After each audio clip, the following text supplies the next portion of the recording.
Hello everyone. This is your friend from Naruto Audio Fanfics, and we are back once again with a brand new fanfic. Which is what if Naruto lost all hope after Team 7 rejected him, and Tenten, Temari, Samui and Anko became his light part 1. If you enjoy this story, don't forget to hit the like button, thumbs up, and subscribe to the channel for more amazing Naruto fanfics like this. So without wasting any more time, let's start today's fanfic. Naruto was tied to a training log. His team had long left him there all alone, unable to get out of the ropes that bound him to the post after they had passed their little test to become full genin. He was thrown out of class the day the jutsu of getting out of rope was taught.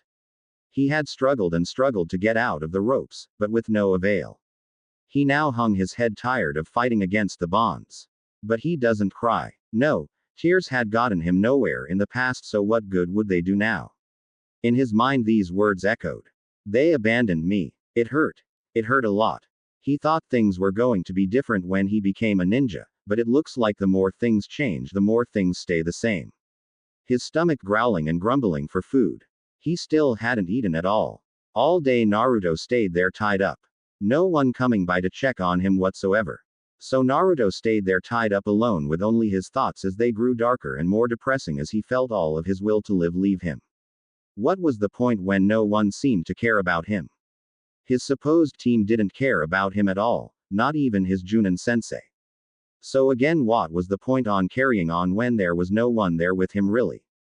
It wasn't till late at night when someone noticed him. The person jumped down and checked on him. He was breathing, but it was shallow and his pulse was steady as well, though growing fainter. They cut the ropes and Naruto fell to the ground, unresponsive. The person picked Naruto's limp body up and then carried him to the hospital, hoping it wasn't too late. Scene break. Hiruzen Sarutobi, the third Hokage, ran into the hospital with more energy and spirit that belied his real age. He turns to the Anbu that's standing guard at the door. Where is he, Neko? He asked in an urgent and desperate manner.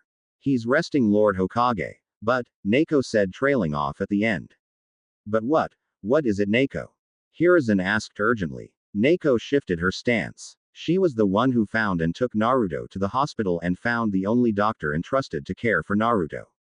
There was a special staff just set up for Naruto's care.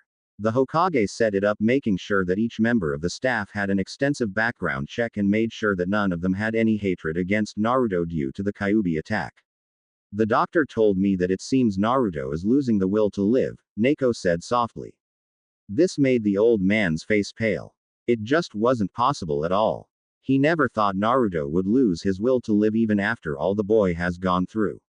He knew Naruto had gone through a lot and he knew that all of them left scars on Naruto. Most of them not physical. He didn't think it was that bad really, but it seemed it was. It was worse than he thought. Tell me everything, Neko. Don't leave a thing out, he said firmly. Neko then gave her full report and Hiruzen wasn't happy at all.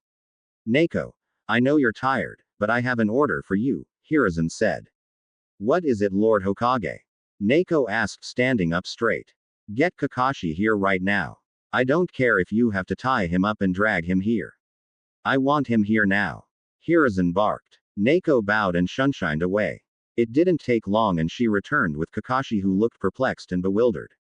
He was in a shinobi bar with the rest of the Chunin senseis having a drink and telling one another stories about their team's tests and stuff. He was then grabbed and dragged away from his fellow Chunin by Neko without even seeing her at all. She had dragged Kakashi by the back of his collar all the way to the hospital, ignoring Kakashi's questions. Ah, Kakashi, Hiruzen said in a displeased fashion. What is it, Lord Hokage? Kakashi asked, standing up straight. Well, Kakashi, I thought you should know that one of your students is here in the hospital, Hiruzen said. Kakashi's eye widened. Who? He asked. Naruto, Hiruzen said. But how? I left him today and he was all right, Kakashi said. That was hours ago, Kakashi. Neko, tell him, Hiruzen said as he needed to calm himself. Neko told Kakashi about how she found Naruto tied to the same post he had tied him to during the day. Kakashi was shocked upon hearing this. He couldn't believe it. He should have been able to get out. It's an easy jutsu to do to get out of ropes. It's a jutsu taught at the academy, the one-eyed Chunin said. Apparently the teachers at the academy had hindered his studies more than I thought, Hiruzen growled. I apologize, Lord Hokage, I didn't know at all. If I did, then I wouldn't have left him, or I would have gone back to check. I didn't know, Kakashi said. You didn't know. Kakashi, you watched over the boy in your time in Anbu. You saw how he lived, what he had to put up with. You should have known his life wouldn't be easy, and now he seems to have lost the will to live, Hiruzen said. Kakashi felt like he was punched in the gut. Yes, he did know about Naruto's young life. He should have done more, be more observant.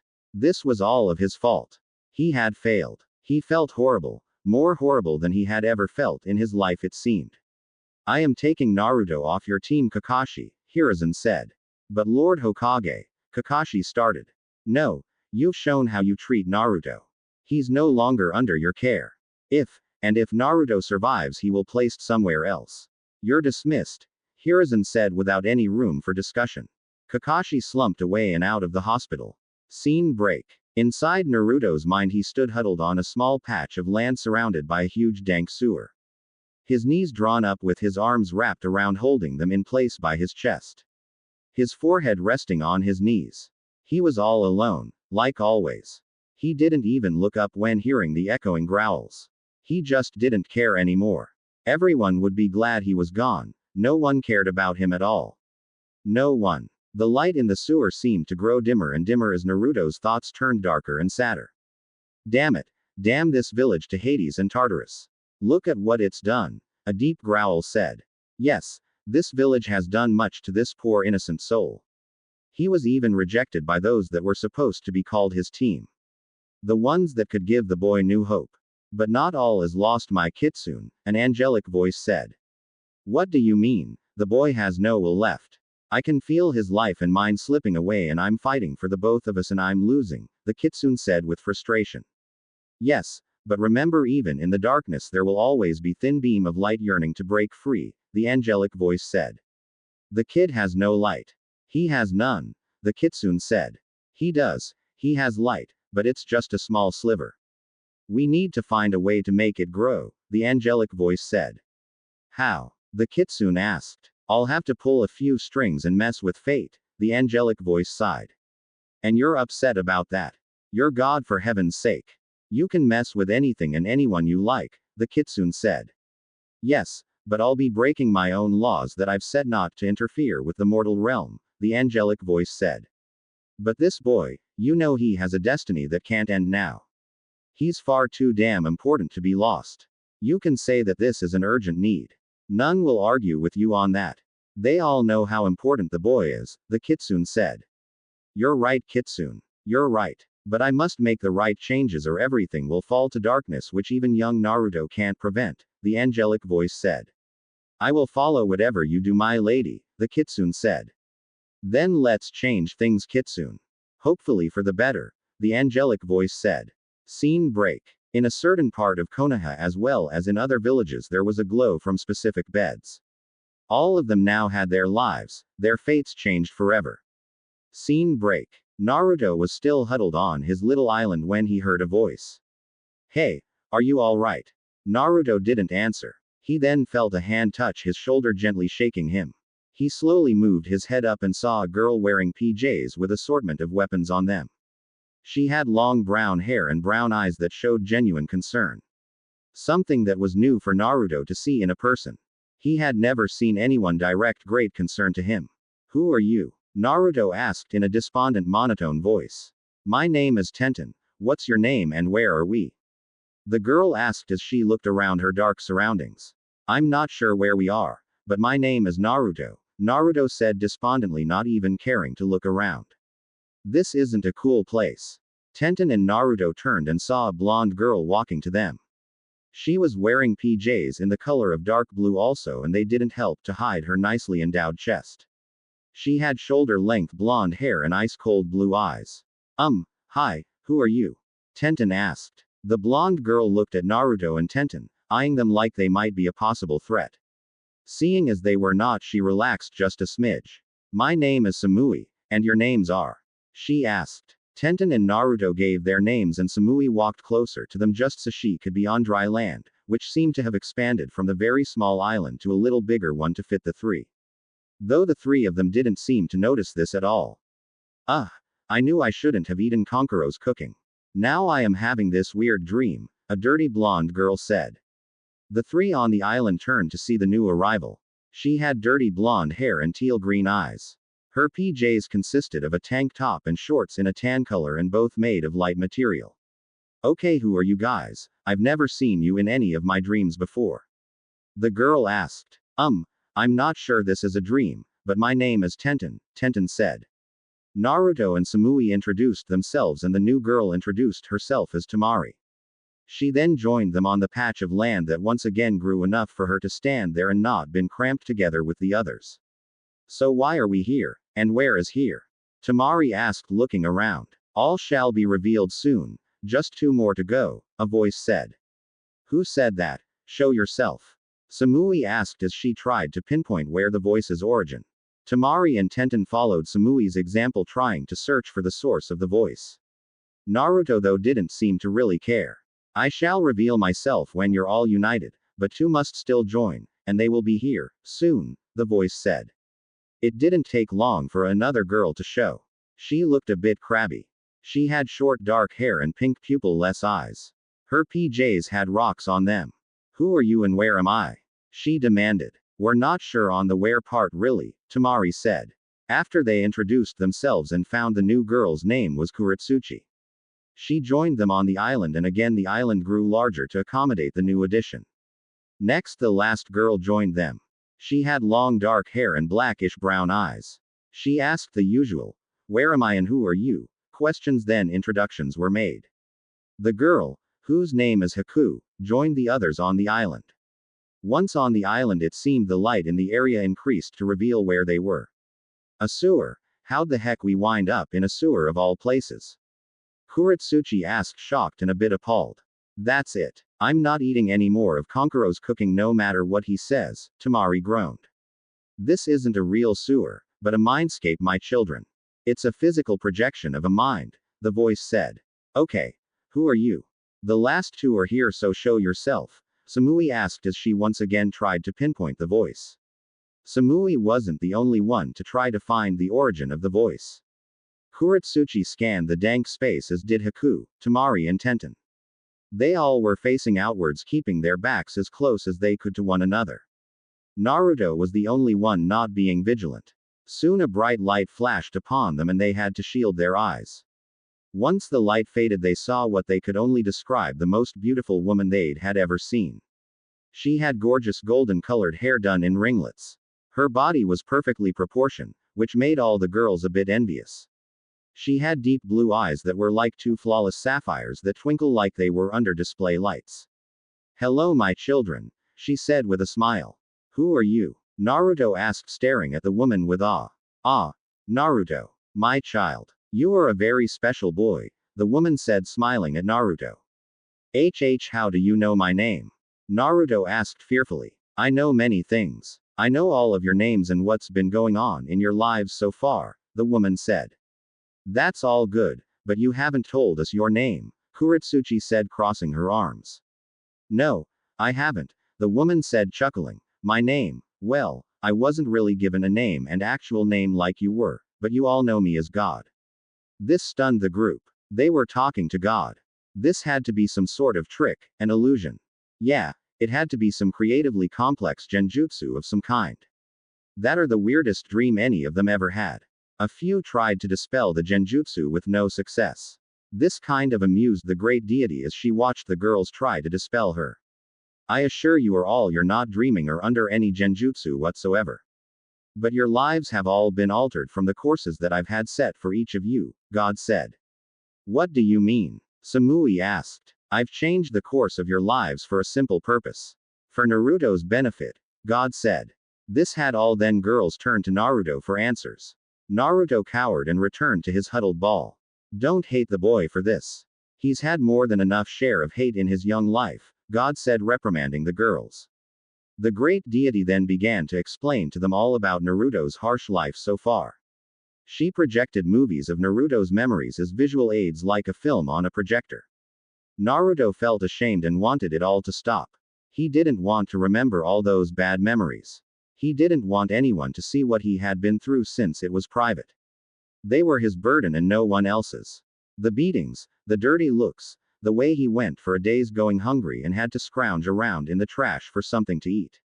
All of it was on display.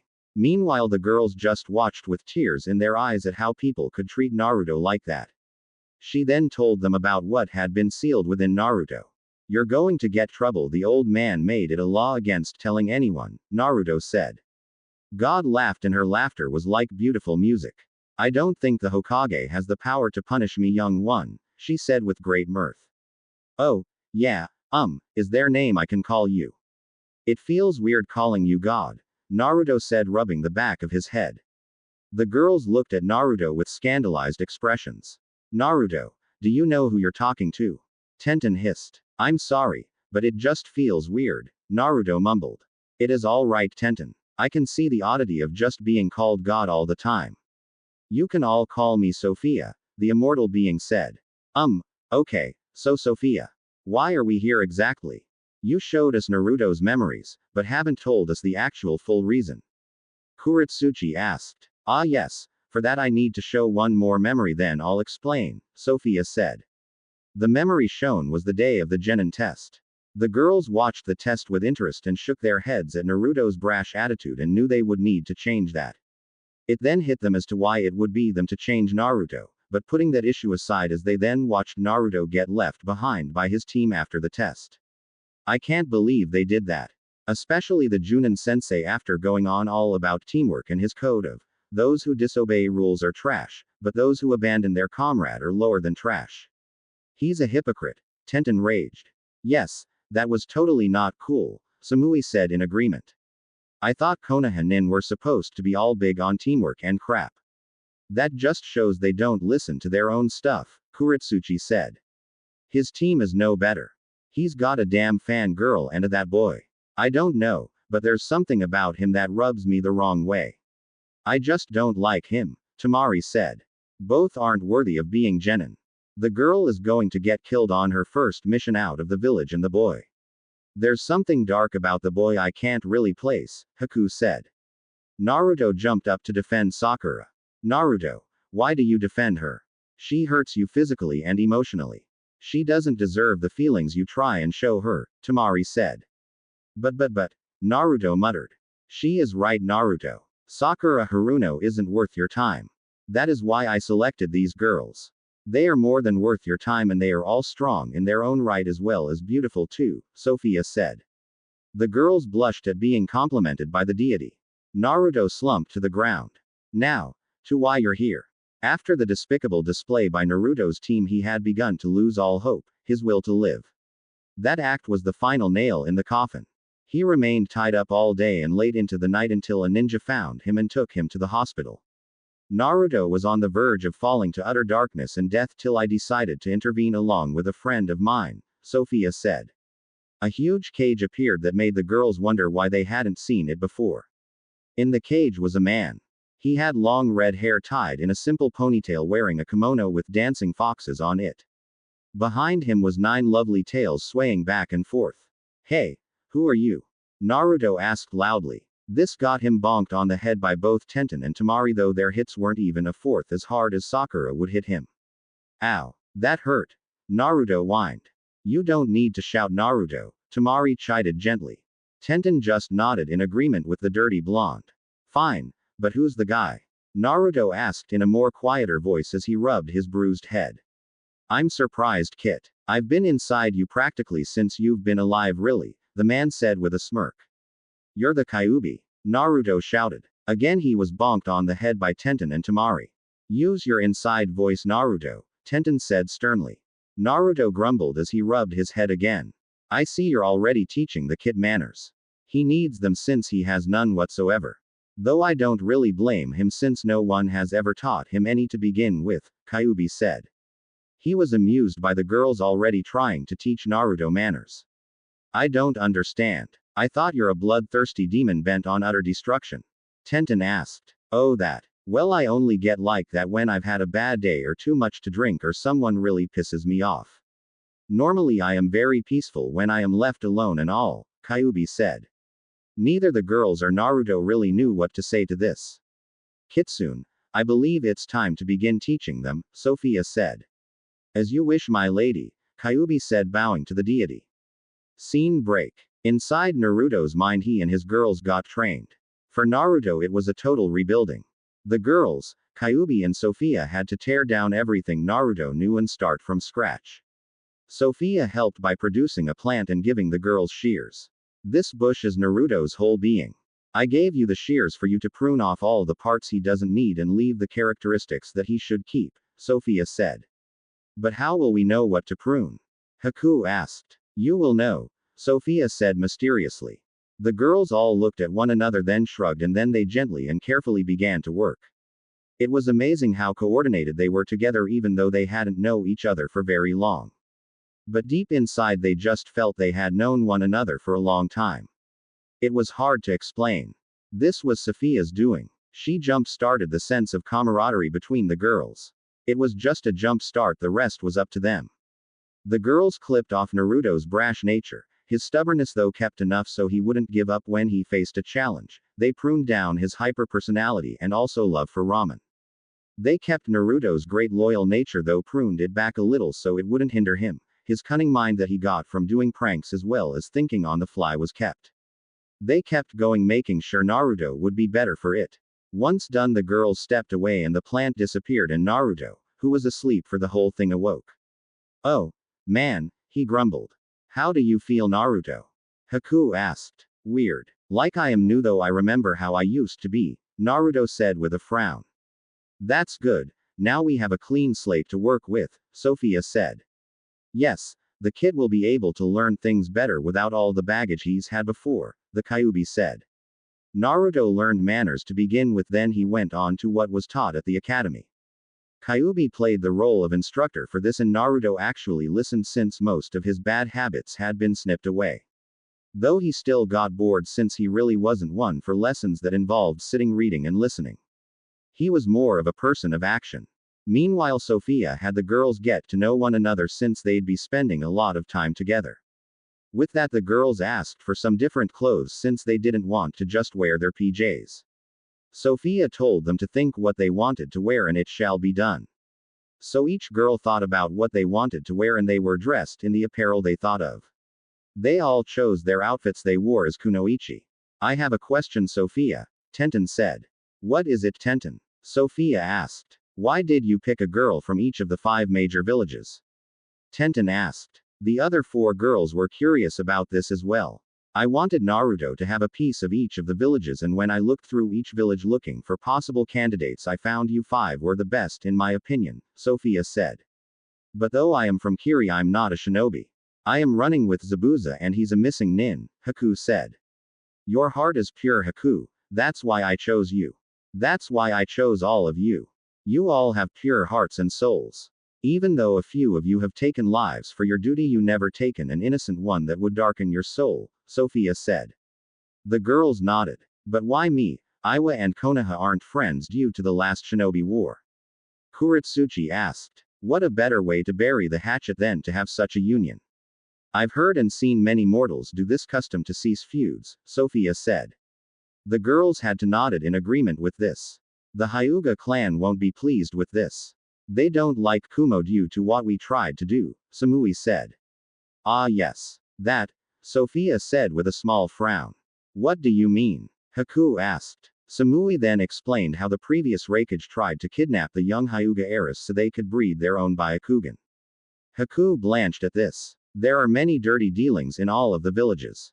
I am saddened that so many souls are tainted with such darkness, Sophia said sadly. After Naruto got his education, he then began training as a shinobi in the proper way. Kyuubi taught Naruto the Kitsune-style taijutsu since it worked well for Naruto's fighting. It dealt quick, hard blows and at times used sneak attacks on opponents. Naruto also learned many ninjutsu since he had the chakra reserves to do many powerful jutsu without getting worn out. Kyuubi of course had to keep warning Naruto not to overdo it. Naruto had no use for genjutsu, but Kyuubi found a way to around that. He just had Naruto become sensitive to the illusion-based jutsu so he could spot it and dispel it if needed. What also happened was a part of Naruto's brain was awakened. The part where he was talented in Fuinjutsu. Now Kyuubi knew this was gift that Naruto had inherited from both of his parents. So Naruto got to work learning all the Fuinjutsu he could. Sophia provide the scrolls on the topic and Naruto became quite skilled in it. He could now rival a seal master. During that time the girls were included into the training. They worked with the skills they had and expanded. Kyuubi provided an excellent source since he had been around so long he could help each girl out. Sophia also sought to expand all the girls' chakra reserves since she knew they'd need to be stronger. The girls wanted to not only get stronger for themselves, but to get stronger so they could help Naruto and each other. They didn't want to be helpless. They all cared for the blonde very much after spending so much time with him. They just couldn't help not to. And with that the girls opened up to Naruto more and more. Sophia saw this all and smiled since she knew the future was looking brighter and brighter for them all. She just hoped it was enough though. She may be the one true god, but there are wrinkles in the future that even she could never foresee. So she and the Kyuubi prepared them as much as they could. Temari had perfected her wind jutsu. It helped that Sophia topped up Temari's affinity to wind so Temari could do it using very little of her chakra it seemed. She used her big fan and two smaller fans that were for close combat. With that Temari got drilled in taijutsu, which wasn't one of her strong suits. She was taught a taijutsu style she could use in conjunction with her wind chakra. She released a bit of wind chakra with every strike to deal more damage to her opponent. Temari didn't care for genjutsu and was taught how to dispel it. Her taijutsu style she called Gale Force style. Haku's Hyoten bloodline was increased to the max by Sophia and she learned all of her family's jutsu from Kyuubi who knew many ice jutsus, some that even the Yuki family didn't even know. She was also taught wind and water jutsus too. She also learned more medical jutsu by Sophia since Kyuubi wasn't one to really know that stuff. He healed himself so didn't need to know any healing jutsu. Haku also learned taijutsu, which was one of her weak points. Kyuubi found a style that would work for her. It was called the Shiva's Wrath style. Kyuubi picked it up somewhere though he wasn't sure where, but it worked for Haku. Haku's use of Senbon needles were amazing and she had great accuracy. This of course led to contest of skill with projectiles against Tenten. The matches always came out a draw. Tenten's accuracy was now amazing. She could hit a target with her eyes closed. She got a lot better with the rest of her mighty arsenal of weapons too. It helped that Kyuubi knew how to use each one and instructed her how to use each weapon to its full potential. Sophia made sure that Tenten branched out though. She told Tenten that it wouldn't do her any good to just be good in one thing and that all ninja shinobi and kunoichi were at least somewhat skilled in several areas. So Tenten worked on getting her taijutsu up to par as well as ninjutsu too. Genjutsu was difficult for her since she didn't care for it much. As for her ninjutsu she learned she had a water affinity and was taught by Haku and Kuretsuchi as well as Kyuubi. She also got more help in her fuinjutsu since she just knew how to do storage scrolls. Samui's skill with her tanto was excellent as well as her lightning jutsu. She used them both effectively. Kyuubi and Sophia helped Samui in her training with Kyuubi giving her scrolls to work from so she could use her tanto more efficiently than before. Sophia used her vast knowledge to give Samui lightning jutsu as well as up Samui's lightning affinity to the max. Kyuubi didn't know many lightning jutsu since he preferred his fire-based ones more. Samui though needed work on her taijutsu since it was average. She wanted to get better with it since she knew that was an area where she lacked. She had little bit of genjutsu, but not a whole lot. She only used it to distract her opponent really. Kuretsuchi had some work cut out for her when they found out she had 3 nature affinities. Water, fire and earth, which Sophia upped to the max. Sophia helped Kuretsuchi to combine them into lava release, a rare type to have. Kyuubi got to work in helping Kuretsuchi in her taijutsu and she excelled in that along with her ninjutsu training. Another thing they had to work on was her attitude since she could get overly cocky and to not look down on certain shinobi because of their jobs. Curb it a bit, but otherwise she was fine the way she was. Her anger and distrust over Naruto being a leaf nin was gone and she had accepted him. All 5 girls trained and sparred against one another as well as against Naruto to get better as well as build camaraderie with one another. Kyuubi also sparred with them all to help them gauge where their level was. They got closer to each other as they worked together. What they found was that inside Naruto's mind they didn't need any sleep or food. So this increased their training many times since they didn't need their basic needs. Naruto and his girls, as he was now calling them, grew together more and more as time passed. They were now very close to each other. When they all had a break, an important question was brought up. How long have we been here? Samui asked. Good question. It feels like we've been here forever, Kuritsuchi said. Ah yes, but time is relative, Kyuubi said. What's that supposed to mean? Temari asked. It means that in here time doesn't exist. I have stopped time for you all in here, Sophia said. But where are we exactly?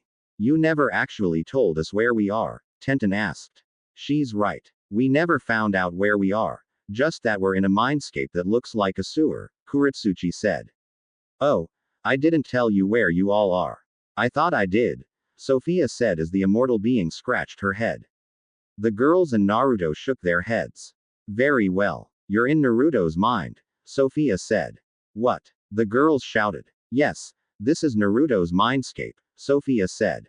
The girls couldn't believe this was Naruto's mindscape. They looked to the boy for an answer, but he couldn't provide any. Let me be the one to answer that since Naruto doesn't a clue, Kyuubi said. The girls turned to Kyuubi. Due to Naruto's unpleasant childhood, he never had a supply of good memories, and thus his mindscape turned into a sewer to show how his life is. Remember, your mindscape can be whatever you want it to be, and since Naruto's life has been mostly crappy, it turned into a sewer, Kyuubi said. The girls nodded in understanding, then got back to training. Scene break. Once training was finished, Sophia and Kyuubi stood in front of their charges. I must say that you've done all you've been asked to do, and I am very proud of all of you, Sophia said, smiling at them all.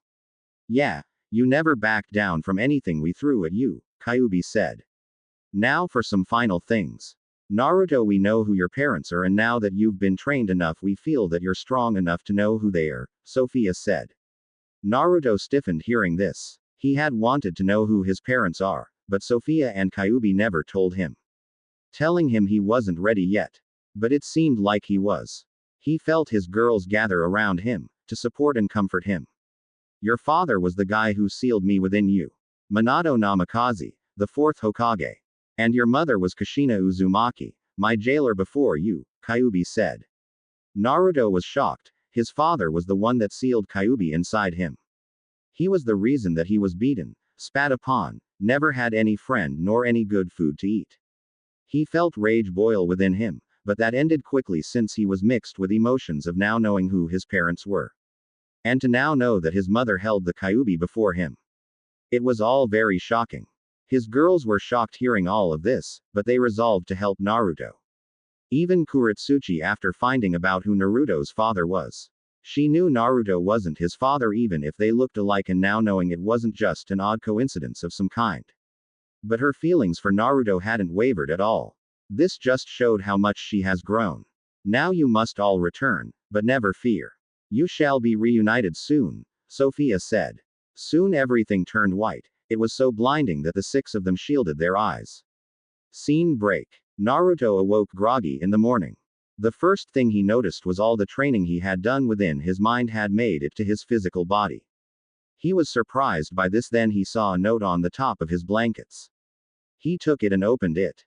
Naruto, you are already awake by now. As you can see, your body has grown with the training you did in your mind. Think of it as a little gift from me so you don't have to work back up to the level you were at in your mind. Both you and your girls received the same gift. Don't worry about seeing them since you will be, soon. Sophia. Naruto blinked at the letter, then as soon as he finished reading it the paper dissolved into nothing. This made him sigh and wonder what he was going to do next. Soon the doctor came in to do his morning checks and was shocked to see Naruto awake, but smiled. Hello Naruto. Glad to see you're up, he said, not even acting startled about Naruto's new appearance. Hey doc, when can I get out of here? Naruto asked. The doctor chuckled. He knew how much Naruto hated being in the hospital. I just have to do some checks and then I'll have Miko give you some breakfast, then you should be ready to be discharged, the doctor said. Great. I can't wait to see Miko, Naruto said with a smile. The doctor did his checks and was surprised at the results he was getting. He did them 3 times and got the same results. He needed a better medical opinion. He thanked Naruto and left. Soon after, Miko came in along with the Anbu Neko. Naruto greeted Neko and Miko happily since he remembered them both. Neko for watching over him when he was younger, and Miko, a nurse that was on staff specifically to check Naruto. Neko checked the food to make sure it wasn't poisoned. Could never be too careful. After the food passed clear, Naruto ate and chatted with Miko about what she was doing in her life. Soon Naruto finished and Miko left. Naruto Uzumaki, you're to report to the Hokage after you've been released, Neko said. Right. I'll go see the old man, Naruto said, getting up. Neko nodded and left. Naruto got changed in his orange jumpsuit, vowing to get new clothes as soon as he could.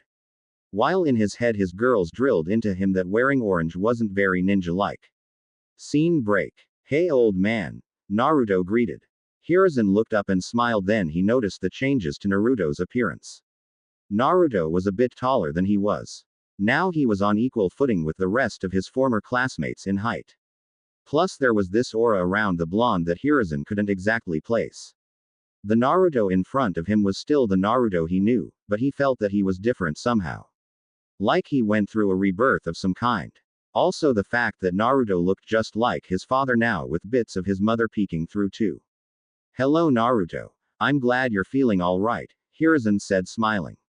Yeah, so when can I get back to my team and start missions? Naruto asked. Ah yes, about that. I've decided to remove you from your team, Hiruzen said. Naruto was shocked. What? But what am I going to do? He asked. I did this with good reason, Naruto. Your Chunin sensei is responsible for you and your teammates, and that means everything. What Kakashi did was inexcusable. He left you tied to that post without even a second thought at all, Hiruzen said firmly. But what am I going to do? I need a team, Naruto asked, frowning. Lord Hokage, if I may. Neko asked. Go ahead Neko, Hiruzen said. Neko appeared and stood at attention. I wish to be Naruto's instructor. I know he has much potential and wish to help him reach it, Neko said. You do realize that if you do this, Neko, you'll be retired from Anbu, right? Hiruzen asked. I do, sir. I've been mulling over retiring from Anbu anyway, and this is a perfect chance, if you allow it, sir, Neko said. Very well. Remove your mask and introduce yourself to your new student, Hiruzen said. Neko nodded and removed her mask. Naruto stared at the beautiful woman in front of him. She had brown eyes with purple hair. She smiled at Naruto. My name is Yugao Azuki, your new Chunin instructor, Yugao said. Name is Naruto Uzumaki, Naruto said, grinning. Naruto, you may leave while I discuss with Yugao your training, Hiruzen said. Naruto nodded and left. Lord Hokage, Yugao asked. Yugao, you're taking on a big responsibility. I am very proud of you, though I'll miss you as an Anbu. Please do whatever you need to do to not only keep Naruto safe, but train him to be the best shinobi he can be, Hiruzen said. I will, Lord Hokage, Yugao said, bowing. Before she could leave, a scroll appeared on Hiruzen's desk and he picked it up and opened it, read it. It seems that Naruto has had some training already, and this means some changes will have to be made, he said. What do you mean, sir? Yugao asked, confused. Hiruzen motioned Yugao over to read the scroll. She was surprised to what she was reading. This will change a great many things. Naruto walked around the village feeling pretty good. He wanted to head to the nearest training ground to try out his new skills he now has. It was cool doing them in his mind, but to now actually have a chance to use them awake meant they were truly real. Like the old saying goes, seeing is believing. But before he could even go to a training ground, he walked into his old team. What are you doing here, loser? Sasuke asked coldly. Nice to see you too, Naruto said coolly. Naruto, idiot, watch where you're walking, you nearly bumped in Sasuke. Sakura screamed. You say something? Naruto asked in Kakashi-esque style. This made Sakura angry and she went to punch Naruto, but her fist was stopped by Kakashi.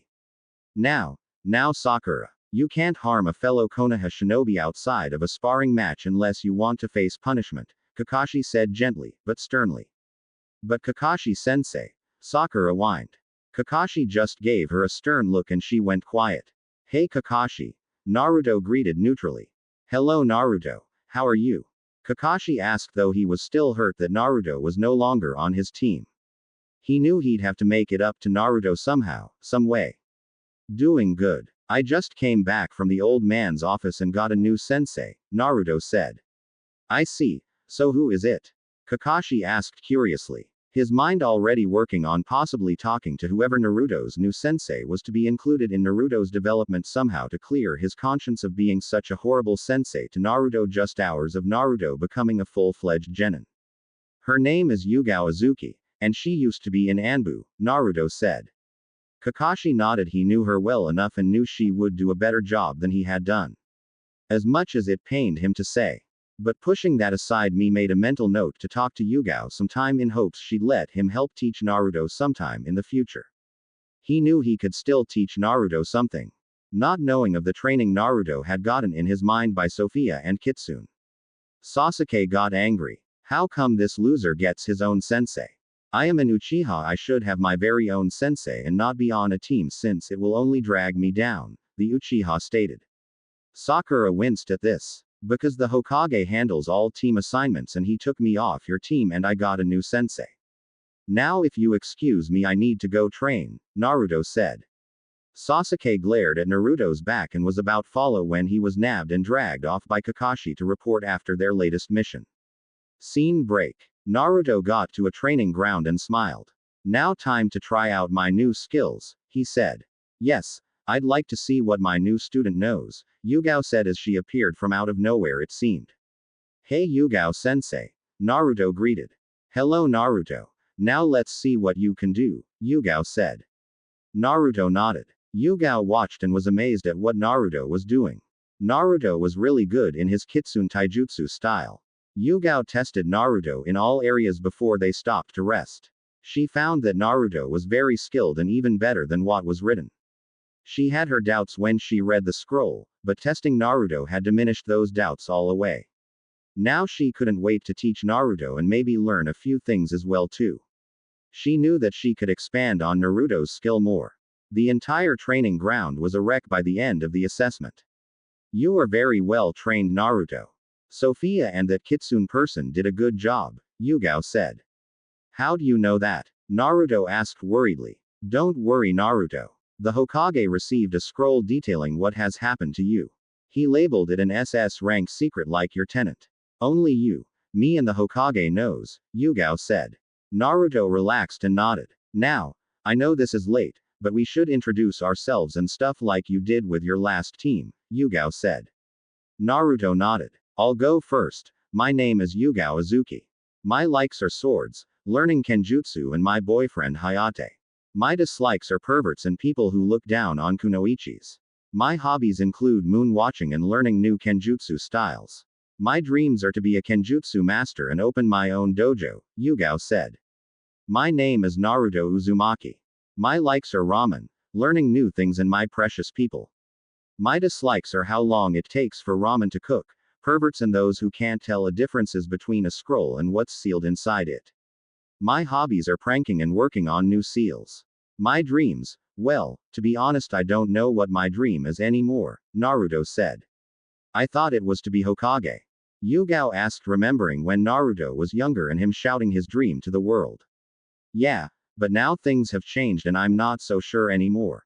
Naruto frowned since his dream for so long was to be Hokage, but now that he had girls who saw him and liked him he didn't really feel like he needed to be recognized by the village as much. He still wanted to, just not like before. His girls saw him and that felt just right and enough for him. It's all right Naruto. I'll help you find a new dream, Yugao said. Thanks Yugao sensei. Naruto said with a smile. Good. We are now team 11 inches Yugao said. Naruto nodded then frowned. But I thought all teams have to have 3 genin and a Chunin sensei. He asked. Yes, usually, but the Hokage after reading the scroll decided to make a changes in your case. He feels that if you have teammates then that would lead to questions that neither he nor you could really answer or want to, Yugao said. Naruto nodded. Now, I believe you need some clothes befitting a shinobi, Yugao said. Naruto nodded and looked down since his old orange jumpsuit had been put through the wringer during his training. The orange jacket was ripped up that he had to take it off with the orange pants just a few notches down from that. Not to mention his girls drilled into him that he shouldn't wear so much orange since it was likely to get you spotted on a mission and killed. He still liked orange, but knew to tone it down a lot. He followed Yugao into town. Yugao took Naruto to a weapons shop called the Dragon's Claw. In the shop's window was a sign that showed that they only served shinobi clientele. They entered and Naruto froze. At the counter was a bun-haired girl. It couldn't be, could it? Sure. She told Naruto that she lived in Konoha like him, but to see her, meet her in the flesh right off the bat. He wondered if Sophia had something to do with this. Tenten was bored. Today she had a day off considering she and her team had come back from an escort mission. The mission was basic and simple without any real hassle unless you include dealing with her psycho sensei and teammate and her other brooding emo-like teammate. But now she was manning the counter wishing something good to happen. This morning when she awoke she was surprised by her body change.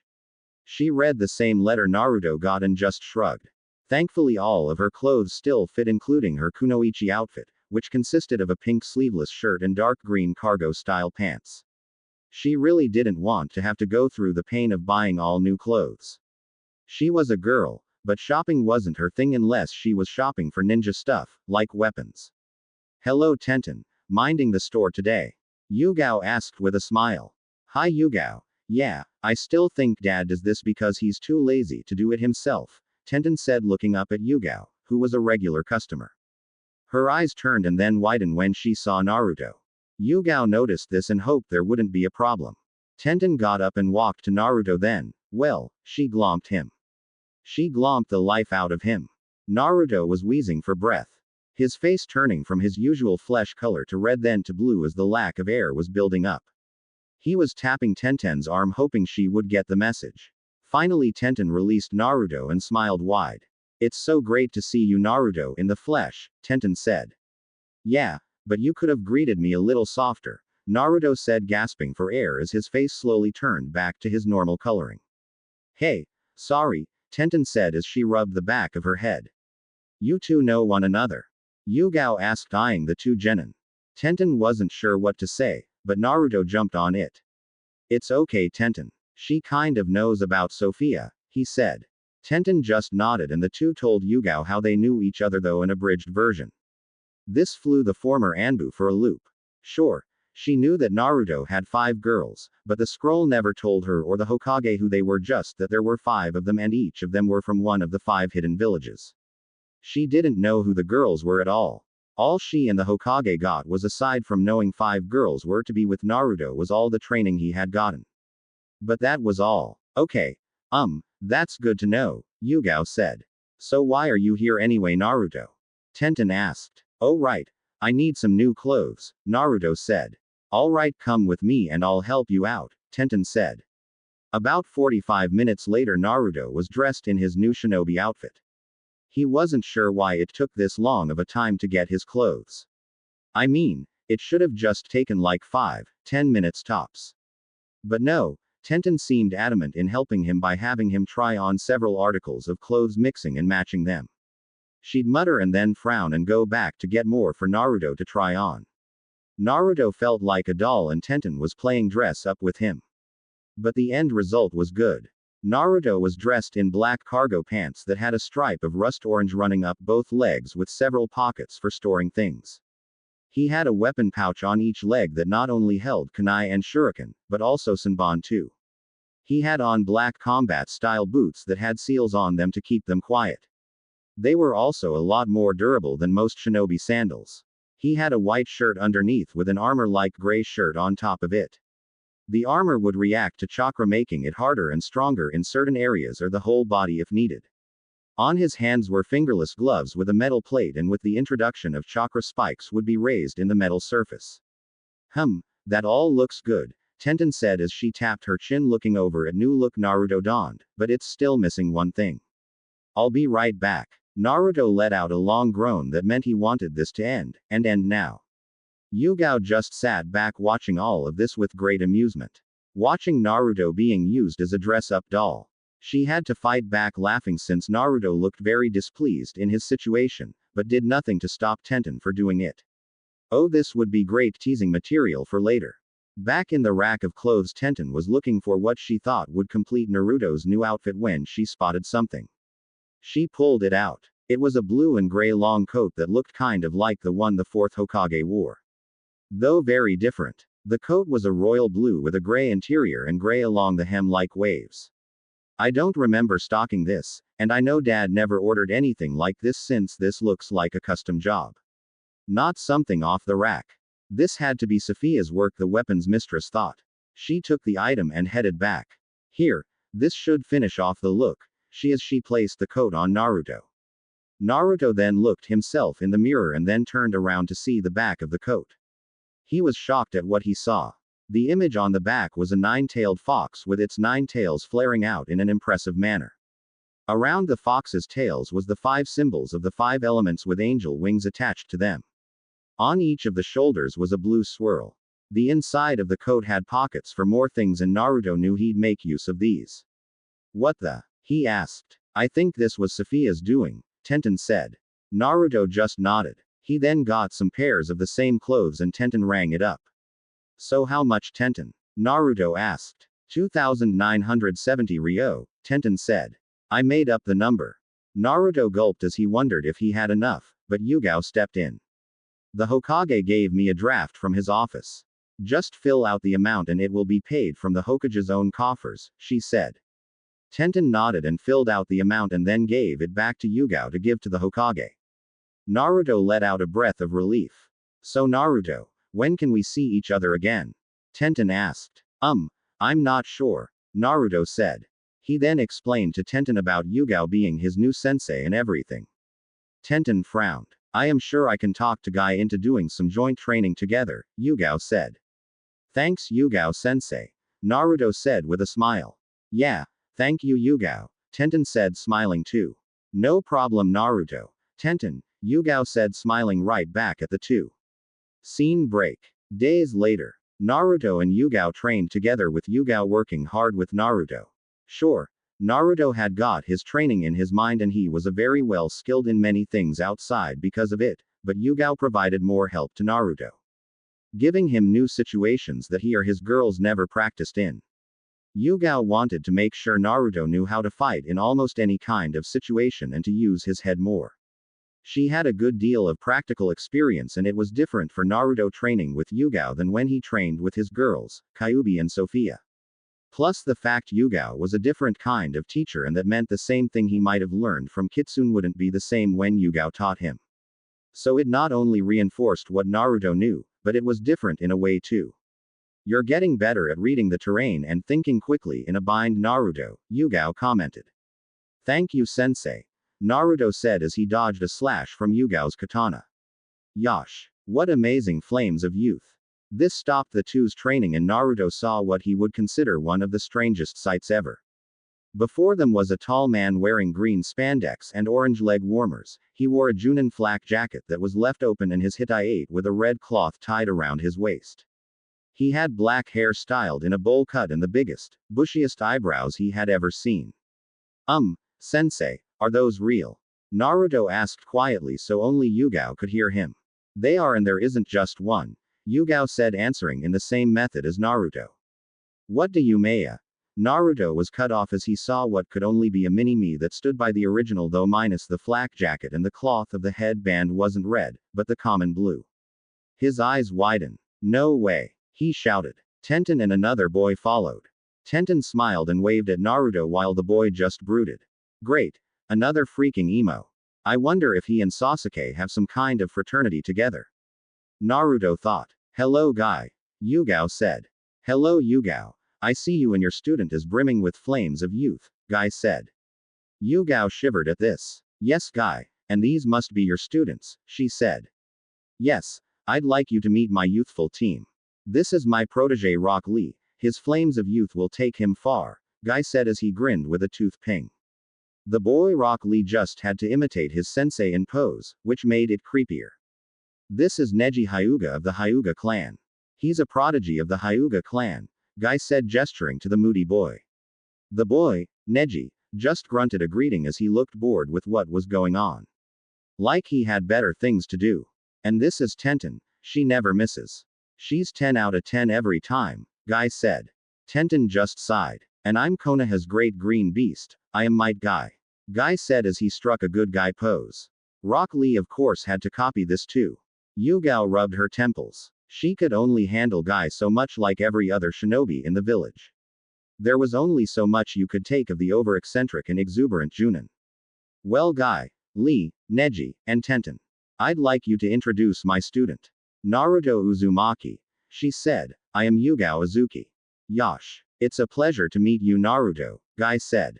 Hi, Naruto said. It's great to meet you, Naruto. I hope our meeting will spark the great mighty flames of youth within you like it has done me, Lee said. Naruto stepped back a little, not wanting to get infected by whatever this youth thing was. He certainly hoped it wasn't contagious. Sensei, what are we doing here? Neji asked in a tone that stated he was bored here. Ah, Neji, we are here to do some joint training with Naruto here.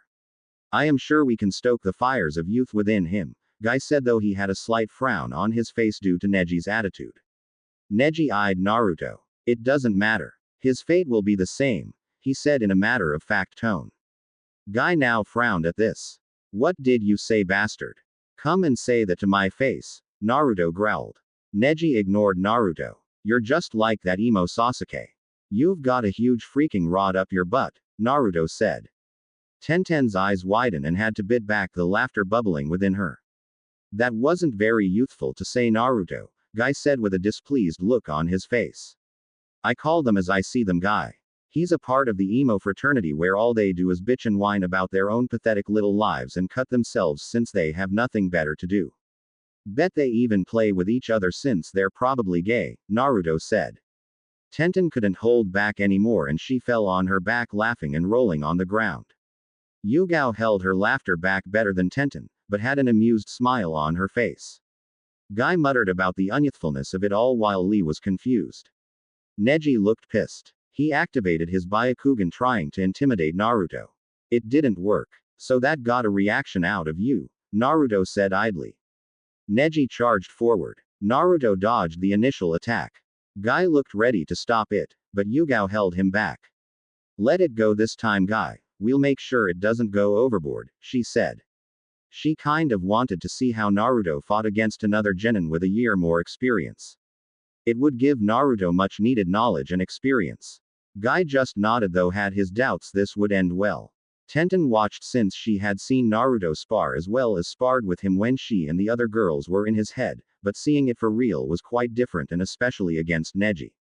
Tenten wasn't totally sure who'd win. She knew Neji was good since he was rookie of the year in their class, but Naruto was good and could be sly as a fox in battle. Neji snarled as he kept trying to hit Naruto and he evaded each time. He couldn't land a hit on Naruto at all. No matter how hard he tried. Is that all you got? Fate has determined me to be the winner the same way as fate is determined that you'll always remain in your lowly station you were in, Neji said. People who believe in fate are just pussies hiding behind and running away like cowards from their troubles, Naruto said. You know nothing about me, Neji spat. I know enough that you've probably had a hard life. Well, tough shit. You may have had a hard life, but there are others who've had a harder time than you and have done something about it instead of bitch, whine, and complain. They got their shit together and moved on using what they'll learn to get stronger for not only themselves, but those they care about, Naruto said firmly. They kept fighting with Neji never getting a hit on Naruto. Naruto's Kitsune Taijutsu style seemed to be made for evading the Gyuken. Since the Kitsune Taijutsu style involves not only hard blows and some trickery, it also involved speed in dodging. A fox was quite agile and Naruto had that down. Not to mention that the Gyuken was so rigid in fighting style it meant it left no room to be flexible at all. That in Naruto was also pissing off Neji, which helped blind the Hyuga even more. Lee was shocked by this as was Guy. Yugao was amazed that Naruto could stand toe-to-toe against Neji. She knew the Hyuga clan liked to toot their horns about their unbeatable taijutsu, but Naruto was doing a good job destroying that belief right now. Tenten was wondering what Naruto had planned. Naruto's plan sprung into action when he twisted his body evading one of Neji's almost lethal Gyuken strike to th heart. Naruto pulled out a seal from the inside of his coat and slapped it on bridge of Neji's nose and released a bit of chakra to activate the seal. This made Neji freeze in position, making him look like a statue while he was still in striking position. Like that. This is a seal that paralyzes your entire body so you can't move till I remove the seal from you, Naruto said. He then walked to Neji, which made the two Chunin on edge, wondering what Naruto was going to do. Naruto leaned in and whispered something into Neji's ear, then yanked the seal off Neji, making the Hyuga fall over, gasping. I still haven't corrected that bit yet, Naruto said, frowning. Naruto's paralysis seal, which worked effectively, had a side effect that Naruto was still trying to work out. The side effect was that after the seal is removed, it made all the muscles in the person's body relax and go limp, thus causing the person to collapse in a heap. What did you say to him, Naruto? Yugao asked, walking over to Naruto. Just told him that he's not the only one with a seal, Naruto said. Yugao looked at Naruto with a worried look. I didn't tell him it was me, Naruto said. I need to cut this training short for me to take Neji to the hospital, Guy said. That's all right, Guy, Yugao said. Guy left with Neji, with Lee following. Tenten stayed behind after getting permission from Guy. That was a bit reckless, Naruto, Tenten said. I could handle him. I knew his weaknesses was thanks to those lessons Kitsune gave me, Naruto said. Tenten sighed and shook her head. She thought she and the other girls had trimmed enough of Naruto's brash nature, but it seemed that it wasn't enough. Scene break. Yugao helped train Naruto and got him into Kenjutsu. Naruto picked it up fast, and this pleased Yugao. Thanks to Kyuubi, who still under the moniker of Kitsune, gave Naruto and Yugao his personal Kenjutsu style called Kitsune Swift. Naruto worked well with it and was working on how to mix both the Kenjutsu and Taijutsu styles together to be more effective. Yugao even bought Naruto a sword since she knew Naruto showed much promise. The sword was actually what could be called a dual-bladed katana, or Suba, Kodage's weapon from FF7 AC. That meant there was two blades on one end of the handle. It was a very unique sword since not many of them have ever been made. Naruto's Suba was made of chakra metal, and if Naruto pumped chakra into the blades, he strengthened them enough to be able to snap his opponent's sword if they got in between his Suba's twin blades. The dual blades could also use his element affinity when he learned it. It also had another special feature with a seal put on the sword. If Naruto put chakra into the seal, he could fuse the two blade into one for a few moments. The seal had a timer on it, and it would run out and the two blades would separate back to normal. Naruto usually used it in a reverse grip fashion since it felt more comfortable for him, but could easily switch to a main grip and back again. Naruto named it Twin Fox Fang. Yugao had learned Kitsune Swift style, though she wasn't as good as Naruto with it. She wanted to learn it since it never hurt to learn a new style, as well as she had to learn it to teach Naruto. Yugao had deemed Naruto to be not just a frontline fighter, but also good at stealth and assassinations. She told the Hokage this in her reports, and he agreed. Hiruzen was proud how Naruto was growing and becoming the shinobi his parents would be proud of. The boy had amazing skill in stealth given all the pranks he's done and was never caught while he set them up. I mean, no one could sneak into the Hyuga compound and steal all their underwear and then hang it all over the village, or put itching powder in all their clothing. And let's not forget when he put colored dye in all the Hyuga's shampoo. The entire clan had a rainbow assortment of colors. It took 3 weeks for the colors to be gone for good. Of course, Hinata was the only one not a victim in the Hyuga target pranks. Then there's the time he drew on all the masks of all the Anbu too. No one knew how Naruto had done this and not get caught in the process. And last, him painting the Hokage monument in broad daylight without anyone noticing till he was done, and those were just a couple of Naruto's pranking highlights. Yugao had Naruto use the Kage Bushin to do D-rank missions so they could work on training. They got the record of most D-rank missions done in a day and hold the record for most D-rank missions completed for a rookie genin. Yugao and Naruto were in the middle of training when the Hokage via Anbu called them in. They arrived with Team 9 already in the office. After Naruto's little fight with Neji, the two sat down and Neji's outlook had been changed. He was still the same somewhat, but he wasn't going about fate and was even encouragingly in training. Though not as enthusiastically as Guy. Neji has been trying to make amends with his cousin Hinata and the main branch, especially after his uncle gave him a letter that his father wrote. He was still a work in progress, but had made great strides in a short period of time. We're here, Lord Hokage. What's the emergency? Yugao asked. Ah yes. Team 11, you are here to go with Team 9 to wave. I got a message from Kakashi stating that their mission, which was a C rank, has turned to an A rank after encounter Zabuza Momochi. They are in need of backup, Hiruzen said. Don't you think 2 teams is a bit overkill, sir? Yugao asked as she looked at Team 9. Not really. You, Team 11 have a separate mission. Team 9, you are to go to wave and assist Team 7 in any way possible, Hiruzen said. Yes, Lord Hokage. Our brilliant flames of youth shall not fail you.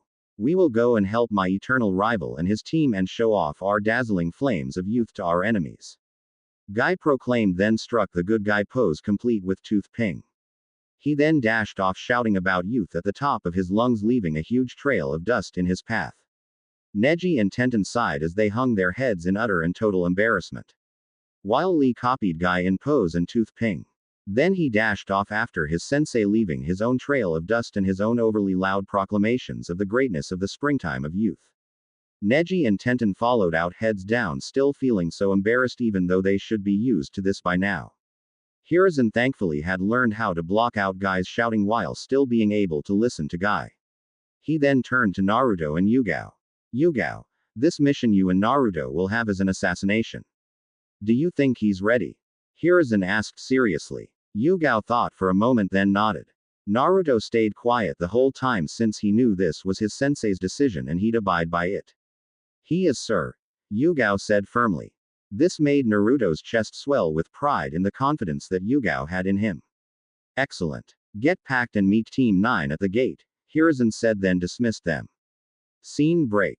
Both Team 9 and 11 headed to wave with great speed. They didn't have a civilian with them, so they were able to get to wave in no time. They got to Tezuna's home thanks to some directions from a villager.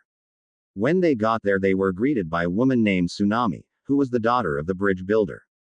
They found Team 7 in the living room. Kakashi on crutches along with Sakura and Sasuke with a new boy that had taken Naruto's place, his name Mocha. He's a civilian and became a genin, but was put on reserve due to being the odd one out of graduates. He joined Kakashi's team after Naruto was taken off. Sasuke and Mocha looked a bit beat up, with Sakura not looking too good either. Kakashi-sensei, why are they here? Sakura shouted. Everyone winced at the super loud shrill tone. I called for backup, Sakura. We're in over our heads with Zabuza, Kakashi said. I'm an Uchiha. I don't need anyone's help, Sasuke said. Sakura got hearts in her eyes as she fawned over Sasuke and how cool he was. Mocha rolled his eyes as he sat back.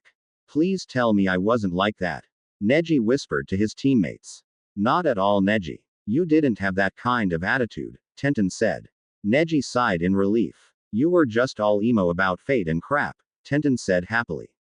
Neji dropped his head. Cheer up, Neji. You are no longer like that. You've let your glorious flames of youth explode within you, Lee said. This didn't cheer Neji up at all, he just got more depressed. The 3 Junin decided they needed to talk about the situation.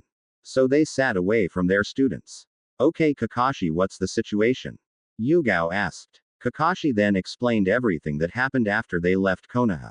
Being attacked by the demon brothers should have tipped you off that this wasn't a simple C-rank mission and you were in over your head, Kakashi, Yugao said sternly.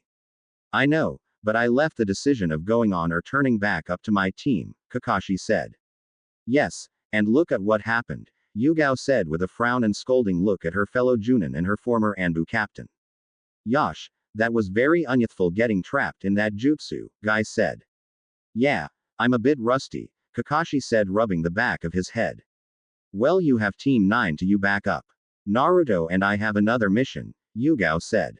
And what mission is that? Kakashi asked curiously. We're to eliminate Gato, Yugao said. You think Naruto is ready for that? Kakashi asked. I do, Kakashi. I have trained Naruto long and hard. He's ready for this, Yugao said firmly. Kakashi wanted to say something, but he knew it wasn't his place at all to question a fellow Junin about their training methods or about the ability of their students.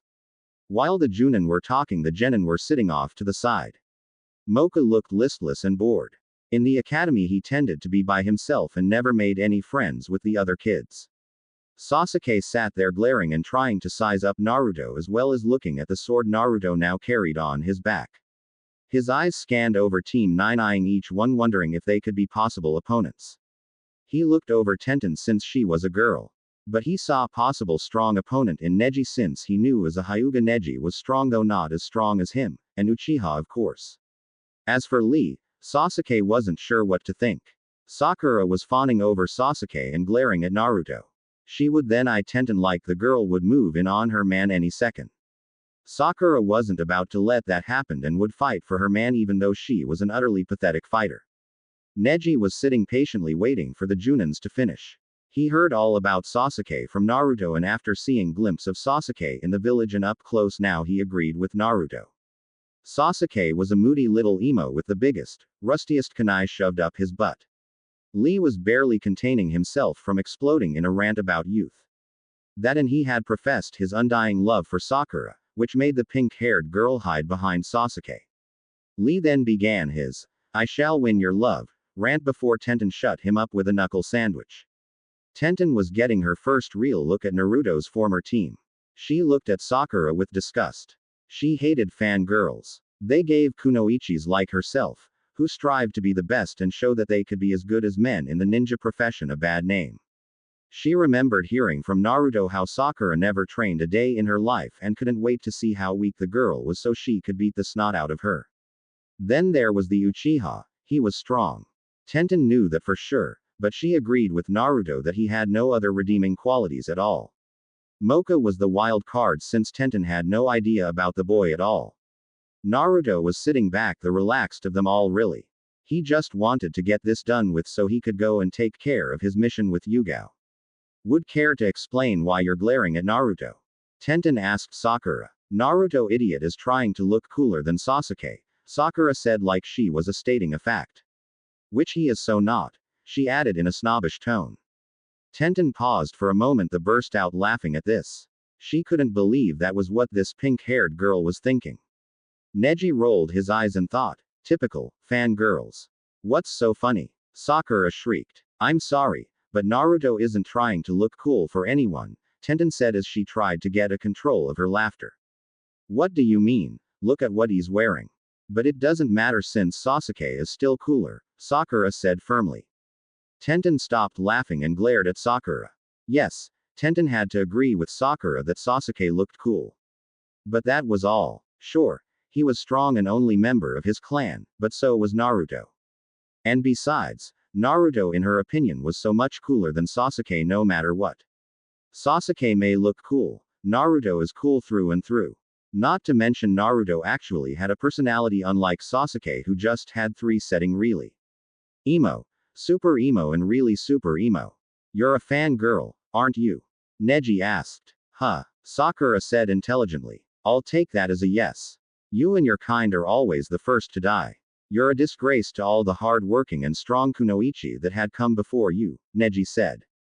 And as for the clothes Naruto is wearing, I helped pick them out since he and his sensei came to my shop.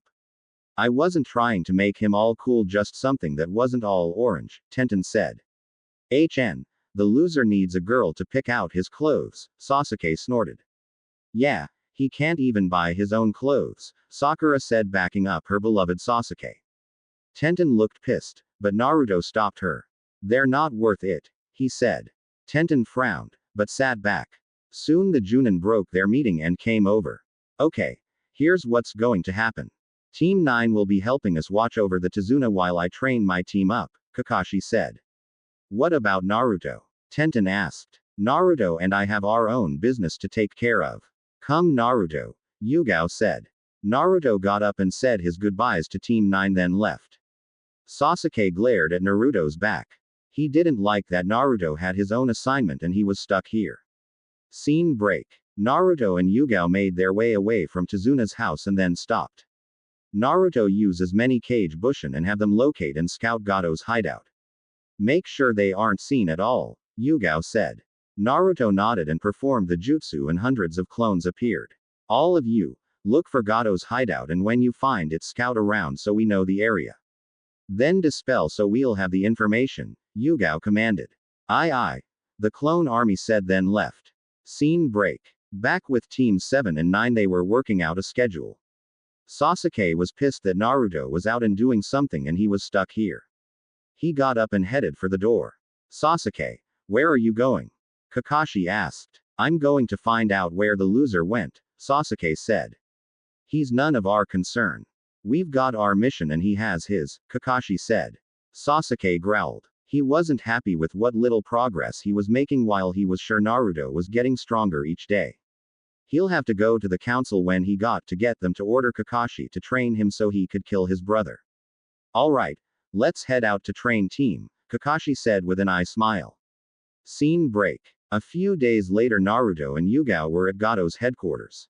Thanks to Naruto's cage bushin they found it and after they got there Yugao had Naruto use his clones to map the entire place inside and out. The clones had hanged into mice and surveyed the place inside and out. He has a lot of guards, but none seem to have any experience dealing with shinobi, Naruto said. He's arrogant enough to think the more guards he has the less likely he'll be attacked, Yugao said. What's the plan, sensei? Naruto asked. How many exploding tags do you have on you? Yugao asked knowing Naruto was skilled in Fuinjutsu. Enough to demolish a couple of small towns, Naruto said. Good. I think I found a way to eliminate the guards and cause enough of a distraction to get us inside, Yugao said. Using shadow clones they tagged many of the guards and then set the tags off causing the guards to explode. It was chaos and that was what Naruto and Yugao needed. They slipped in then several men stopped Yugao. She took them on. Naruto, go take out the target, she ordered as she fought off her opponents with some ease. Naruto nodded and made it to Gato's office. He got stopped by several low-level mercenaries, but Naruto pulled out Twin Fox Fang and fought them and killing them. His mind was so set on the task that he didn't even notice he killed them. He had one goal, to get to Gato. Gato was running to his panic room, which he had built far away from his office since it didn't match his decor that he had in his office. Naruto caught him and pumping chakra into the seal on Twin Fox Fang the dual blades combined as one. Naruto swung it and he beheaded the tiny tyrant without much fuss. Naruto saw the blood pool from the now headless body and the fresh stench of death and he vomited right then and there. The seal released and the fused blade became two once again. Yugao found Naruto sitting by the body white as a sheet then she saw the vomit by the body. She felt bad that Naruto had to do it, but knew he needed to do it. She had seen Naruto's handiwork as she raced by. The first kill was the hardest and Yugao wanted Naruto to get it over with quickly. It would have been much worse if she held off any longer. She knelt down and placed a hand on his shoulder. She felt him flinch. It's all right Naruto. You did what you had to do and I don't think any less about you and I don't think Tenten will either, she said gently. Naruto nodded as he wiped his tears away. After that they got up and ransacked Gato's office for anything.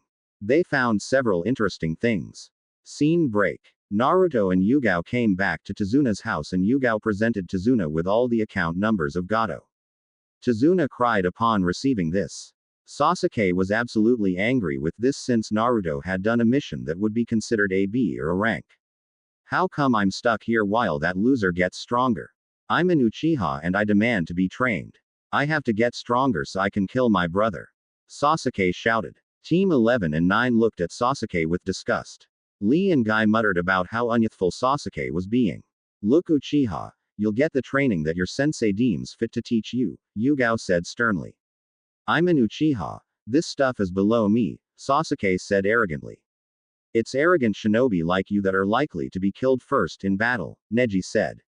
No one can't beat me, I'm an Uchiha, Sasuke proclaimed. Come Naruto, let's go out and train some more, Yugao said not wanting to hear any more Uchiha boasting. Naruto nodded got up. Sensei, may I join Naruto? Tenten asked. Of course Tenten, Guy said. He knew Yugao could help Tenten more than he could since he didn't specialize in weapons at all and Yugao did. But he didn't know of Tenten's training that she had in Naruto's Mindscape. Scene break. The confrontation on the bridge would be one no one would forget. Teams 7, 9 and 11 were all there and Zabuza was shocked to see the reception. Haku behind her Hunter Nin mask recognized Naruto. She leapt over and pulled him into a tight hug. Naruto, it's so great to meet you, she said through her Hunter Nin mask. Haku, Naruto asked as he recognized her voice. Haku nodded and pulled off her mask revealing her face. She had a smile on her face as hugged Naruto again, this time with Naruto hugging right back. This was definitely a better greeting than the one Tenten gave him when they first met in person. He wasn't squeezed painfully, it was a nice gentle and firm hug. What's going on? Kakashi asked confused. Sorry Kakashi, but that's something only the Hokage and I are privy to, Yugao said, knowing Naruto had just met another one of his companions it seems. Tenten smiled as she saw Haku for the first time in person. She had to fight the urge to join in on the hug. Since she couldn't reveal how she knew Haku, not yet at least. Haku, what's this? Zabuza asked looking at his weapon. I'm sorry Zabuza, but I can't hurt Naruto, Haku said. Zabuza saw this and then sighed. He had wanted to make Haku into his weapon, but could never push Haku into doing what he wanted her to do. And over time he grew to care for Haku like a daughter instead of a tool. I release you Haku, go with him, he said with a sigh. Zabuza. Haku asked shocked. Go live your life Haku. I'll be fine, Zabuza said. Haku just nodded as she wiped a tear away. That night after the work on the bridge Naruto, Tenten and Haku met. It's great to meet you in the flesh, Tenten said.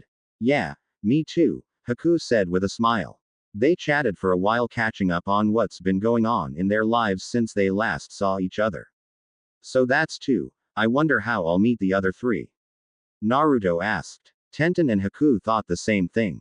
The bridge was getting finished and Yugao decided it was time to leave. Team 11's mission was over with. Haku joined Naruto and Yugao back with Yugao sending a note back to the Hokage. So Naruto said goodbye to Tenten and then headed back to Konoha with Yugao and Haku. It was decided that Team 9 would remain in wave with Team 7 since they might still need backup if any of Gato's forces were left and might try something. Yugao and Naruto highly doubted this since they took care most of them, but as a shinobi you could never be too careful. Naruto, Yugao and Haku stood in front of the Hokage. Ah Team 11, it's great to see you back and who is this? Hiruzen asked. Yugao gave her report and told who Haku was. Haku was surprised that they knew about her and the other girls. She turned to Naruto and smiled at her. This put her at ease since if Naruto wasn't worried then that meant he trusted them. So she'd trust them. I see, and Haku was never an actual shinobi, right? Hiruzen asked as she stroked his beard as he smoked his pipe.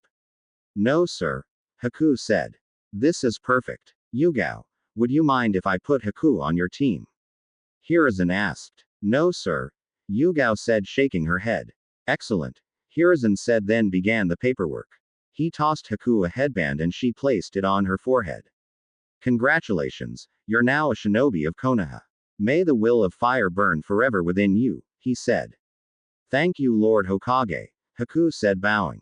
After that Haku was set up in an apartment next to Naruto's. Scene break. Naruto sighed as he got back to his apartment. He tossed his stuff nearby and slumped to the couch exhausted.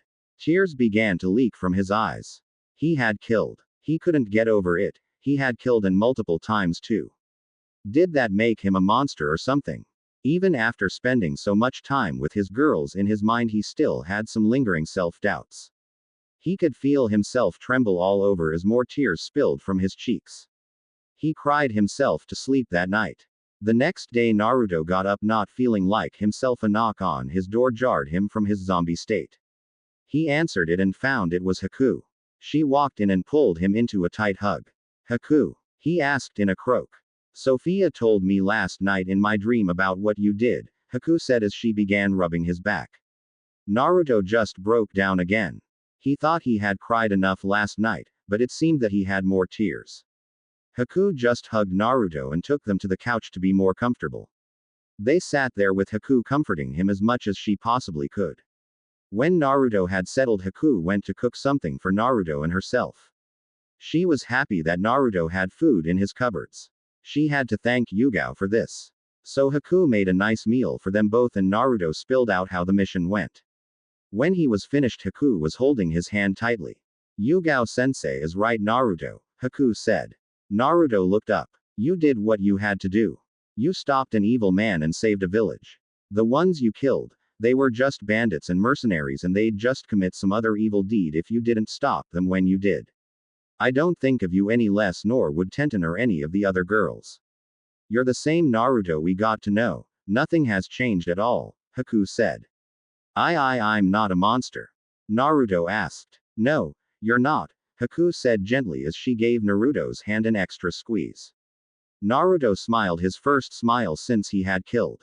The rest of the day Naruto and Haku spent together relaxing and for Naruto to heal some more. Haku went shopping herself since she didn't do much yesterday. Scene break. A few days later Naruto and Haku stood in front of Yugao at Team 11's regular training ground. They had been off duty since it was standard procedure to do so after such a mission. Okay. I know Naruto knows what you can do Haku, but I need to know what skills you have, Yugao said. Haku nodded. I am very skilled in my Hyoten bloodline and I am a trained medic nin too. I use Senbon needles mostly and my accuracy with them are perfect. My taijutsu is also very good, she said. Yugao nodded. She'd have to tell the Hokage about Haku's bloodline, but that was later. Alright. We're going to spar and train for today and tomorrow we'll go on missions, she said. So Yugao sparred with Haku and got a good sense on how good Haku was. She knew she shouldn't be surprised by what Haku can do since she was trained just like Naruto had been, but it was still amazing. At times during the spar Yugao had to loosen the restrictions she placed on herself when she saw how good Haku was.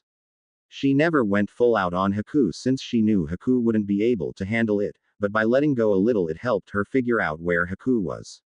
After the sparring session Haku healed all the injuries sustained then Yugao had Naruto and Haku spar a bit though she knew Naruto and Haku knew each other well. Scene break. A few days later. Team 11 got a mission, which was a simple C rank. This one was to head to Kumo to deliver a message. Yugao nodded and took the message that would be given to the Raikage. After packing they arrived at the gate to leave just as Teams 7 and 9 entered. Well hello. Leaving? Kakashi asked with an eye smile. Yes, we have a mission, Yugao said. I see. Well good luck, Kakashi said. Guy flashed a smile and tooth ping as he gave Team 11 a thumbs up. Neji just nodded to them and Lee copied his sensei. Sasuke glared at Naruto since Naruto was heading out of the village again. Going on another mission that should be mine the Uchiha thought. Tenten chatted with Naruto and Haku. Naruto told her that Haku was living right next to him. They couldn't talk long since they had to leave. So they parted ways promising to talk when they got back. Come on team, let's go, Yugao said. Naruto and Haku followed after her. Scene break. Team 11 were making a good pace heading to Kumo. Say Yugao sensei, how far is Kumo? Naruto asked. It's quite a ways really, it's located in the mountains. But we're making good time, Yugao said. Soon they made camp for the night. Haku was cooking dinner with the wood Naruto had found and Yugao had gathered the water. The meal was nice and simple and then soon it was time for bed. Haku had forgotten to pack her tent and decided to sleep with Naruto. You can have my tent Haku. I'll sleep out here, Naruto offered. It's alright Naruto. I think I can trust you with my honor, Haku giggled. Naruto went red and Yugao seeing this was amused. She then said goodnight to her team and headed off to the tree where she'd be keeping watch. Naruto was nervous as heck as he had tried a few more times to let Haku have the tent and he sleep outside. Naruto Uzumaki, get inside the tent this instant, Haku ordered. Yes ma'am, Naruto said obediently. Yugao watched this exchange and smiled as she shook her head in amusement. Oh poor Naruto. He had 3 other girls that were still to come. She wondered how the blonde would handle it all. It would be great fun to watch she knew that. Scene break. Team 11 arrived in Kumo and were checked in at the gate. Naruto and Haku stood in awe at the mountains and how it seemed to envelop them from almost all sides. Come along. I don't want you two to get lost here, Yugao said as she saw her 2 students slowing down as they were taking in the sights. Naruto and Haku rushed to catch up to their sensei. They got to the Raikage Tower and was let in. Naruto and Haku's eyes widened when they saw who was in the office. Haku, is that who I think it is? Naruto whispered to Haku. Yes, it is, Haku whispered back. Before the 2 members of Team 11 was Samui and her team. Ah yes the Konoha nin, what do I owe the pleasure? The Raikage asked. We're here to deliver an invitation to the Chunin exams that will be held in Konoha this year, Yugao said as Yugao handed over the scroll. I see, the Raikage said as he took the scroll. Samui turned to see the newcomers and her eyes widen a fraction, but then returned to normal. She then did some hand signs that Naruto and Haku would understand. While in Naruto's mind he and his 5 girls had created their own sign language. So they could talk to one another if needed to without anyone knowing what they were saying. Naruto and Haku caught Samui's message and nodded just slightly to let her know they understood. Samui was relieved seeing that. It will be about a day before I can give you a response. Will that be alright? The Raikage asked. Yugao nodded. Scene break. Yugao gave Naruto and Haku time off to look around though warned them not to get into any kind of trouble. The two headed off to where Samui told them to go. Samui had told them a lot about her life in Kumo and what places she liked. So this led the two to a training ground. It wasn't long for Samui to appear. She had a smile on her face, which was rare for those who really knew her. Hey Samui. Naruto greeted. Hello Naruto. Haku, Samui said then hugged Naruto and then Haku. Hello Samui. Haku said. Soon the three chatted catching up when they last saw each other, which was in Naruto's mind. So Samui, think you'll be in the Chunin exams? Naruto asked. Most likely Naruto. B-sensei thinks we're ready, Samui said. Great. I can't wait for you to come to Konoha, Naruto said. Samui just nodded. So Naruto, you said you've learned Kenjutsu. Let's see how good you are, Samui said as she pulled out her tanto. Naruto looked at Haku, who jumped back to play referee. He then pulled out Twin Fox Fang. Samui eyed it with great curiosity since she had never seen a sword like the one Naruto was using. Most Kumo nin who took up the sword usually used broadswords, zanbatos, tantos or single-bladed katanas. Not a double like Naruto's. And the way he held it was different too. This was going to be an interesting match and that got her blood pumping. The two faced off both in their own fighting position. They stared each other down, waiting for the right moment. Alright, begin, Haku said. With speed Samui and Naruto raced towards one another, their blades of steel shining in the sun. The sound of clashing steel echoed through the training ground. Samui and Naruto moved in almost Chunin-like speed as they clashed. Every slash Samui made was parried by Naruto and vice versa. Both weren't giving either an inch though remained cognizant that this was just a spar and weren't out to really hurt the other. It didn't stop them from pushing each other to even higher heights though. Haku watched wide-eyed since she had never seen anything like it. This spar also drew attention. Yugao was watching as well as Samui's team. Yo, it's blonde against blonde, they are so getting it on. A tall dark-skinned shinobi with 8 swords on his back badly wrapped. A ponytailed blonde sighed as she rubbed forehead and groaned. A red-haired, dark-skinned girl was shocked seeing the fight. No way, he's actually fighting Samui on even ground, she said. A white-haired dark-skinned boy with a sucker in his mouth watched on. But if he beats Samui then that could cause a big rift and the Raikage would demand retribution for the boy beating Samui and the Hokage will deny it and then it will cause a war between Kumo and Konoha and we'll be fighting in a great war and… Shut up Omoi, the red-haired girl shouted as she slammed her fist into Omoi's face. This caused Omoi to fall over. The ponytailed blonde sighed as she saw this and shook her head. Then turned back to the bad rapper, who was writing furiously in a notepad nodding to himself as he hummed a beat or something like it and wondered why she was in between these weirdos. Yugao watched eyeing the girl's technique. She liked what she was seeing. Naruto had come far with his training to be able to fight on the same level as Samui. Though Yugao didn't know Samui's name, she did know that Samui was quite skilled with the tanto she wields. She also didn't know that Samui was one of Naruto's girls and she had the same kind of training in Naruto's mind. Back on the field Naruto and Samui finally pulled back. They were both breathing heavily. You are quite good, Samui said. And you've gotten better, Naruto said.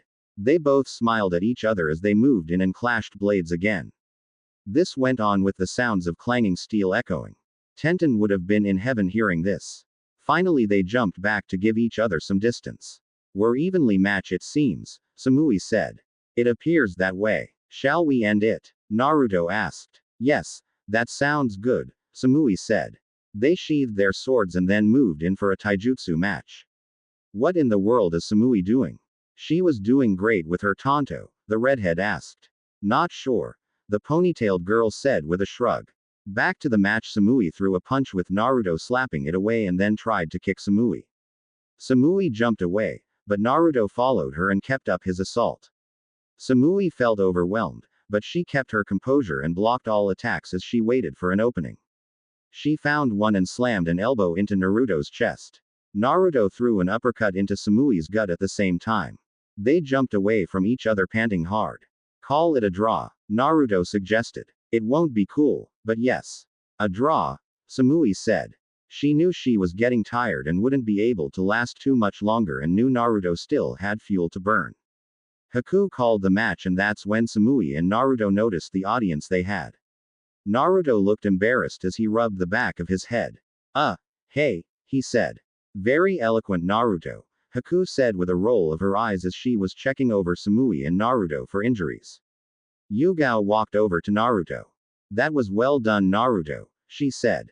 Thank you sensei, Naruto said bowing. Yo-yo. That was tight and with so much dynamite, the Kumo nin with the 8 swords wrapped. Naruto asked. Samui sighed as she massaged her temples. Naruto. Haku, this is my sensei B, she said. You call me Killer Bee because I float like a butterfly and sting like a killer bee. Yeah, Kurabi rapped. These are my 2 teammates Karui and Omoi, Samui said ignoring her sensei. How the hell did you fight Samui on such even ground? Karui demanded. I trained hard, Naruto said. Yes, but how do you know Samui? That's the question. The ponytailed blonde-haired girl asked. Who are you? Naruto asked. This is Yugito ni, Samui introduced. Oh, so hi everyone. My name is Naruto Uzumaki, Naruto said with a grin and a wave. I am Haku, Haku said bowing. And I am their Junin sensei Yugao, Yugao said. After that the small crowd had dispersed, but Karui still wanted to know how Naruto was able to fight against Samui and hold his own. She wanted to know because Samui seemed to have grown or something over the months and she was now the best on the team. Not saying she wasn't, but she was a hell of a lot better than before. She knew more and was wiser too. Yugito wanted to know this as well as how Naruto knew Samui since as far as she knew Samui had never run into Konoha Shinobi at all before.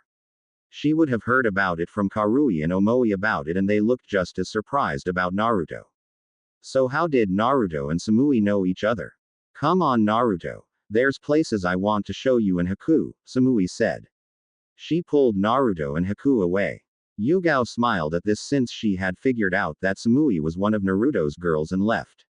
Karui was shocked and decided to follow them. In her mind Naruto and Haku had somehow brainwashed Samui. It was the only reason she could think of. So she followed the 3. She grabbed and dragged Omoi with her since she needed a witness. Omoi waved his arms in protest as he kept asking Karui what was going on, but got no answer. Yugito followed after them since she knew she'd have to keep them out of trouble. This left B standing there oblivious to everything as he kept writing in his notebook.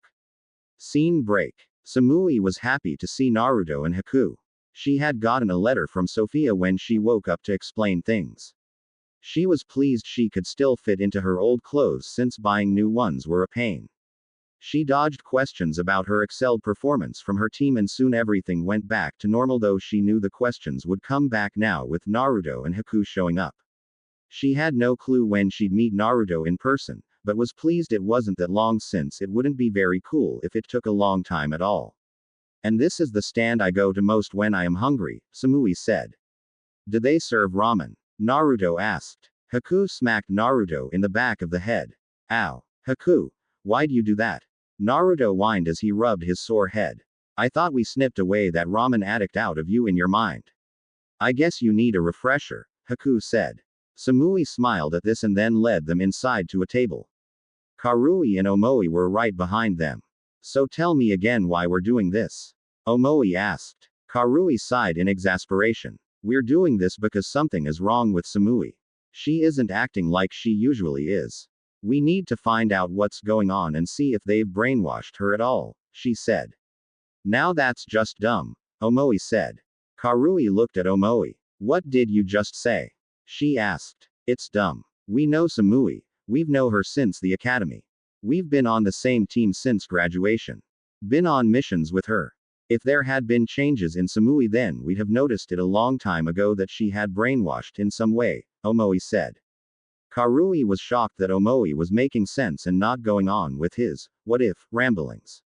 Yugito, who was shadowing the two, heard Omoi and had to agree, but that still didn't mean that she won't find out how Samui knows this Naruto and Haku. So the three moved into the stand and found seats close by to the trio so they could listen in. Scene break. So what have you all been up to since we saw each other last? Samui asked. Well, I'm off my team. As you can see, I now have a new sensei, Yugao Azuki, Naruto said. Samui nodded. Well, I met Tenten. She works in a weapons shop that I went to with my sensei. She picked out the clothes I am wearing now, Naruto said. Samui nodded and liked what Naruto was wearing. A hell of a lot better than all the orange he wore before. How do you meet Haku? Samui asked. Scene break. The three eavesdroppers furrowed their brows since they were confused with Samui's questions. They had met before. But how? Karui and Omoi would have definitely remember meeting Naruto and Haku. Yugito was now quite suspicious with this all. And now this girl named Tenten, just what was going on here? Scene break. Well, my sensei and I along with Tenten's team were called on to help another team, my old team, Naruto said. Samui nodded, remembering what Naruto had told her about his team. So anyway, my mission with my sensei was to eliminate the threat. Killed, Naruto said.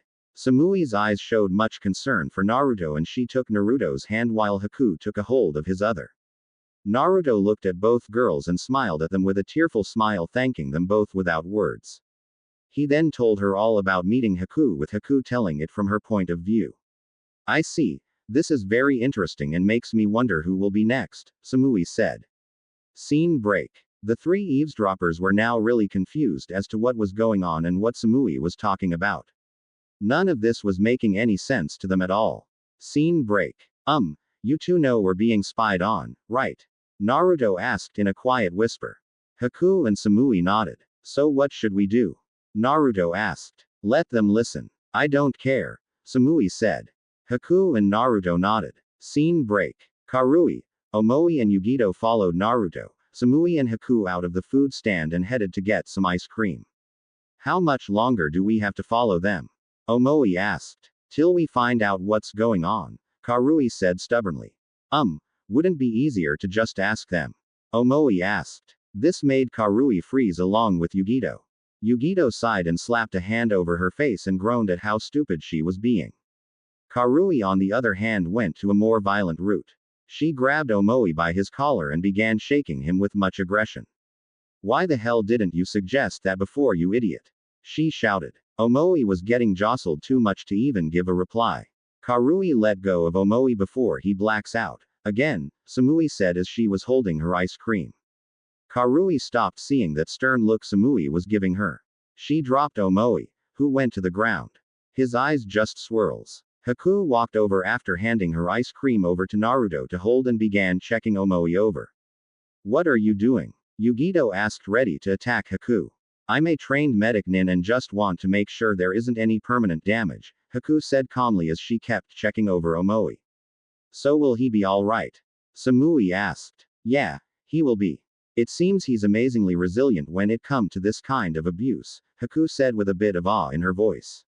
Of course. Karui has been using Omoi as a punch bag of sorts since they were little kids, Yugito said.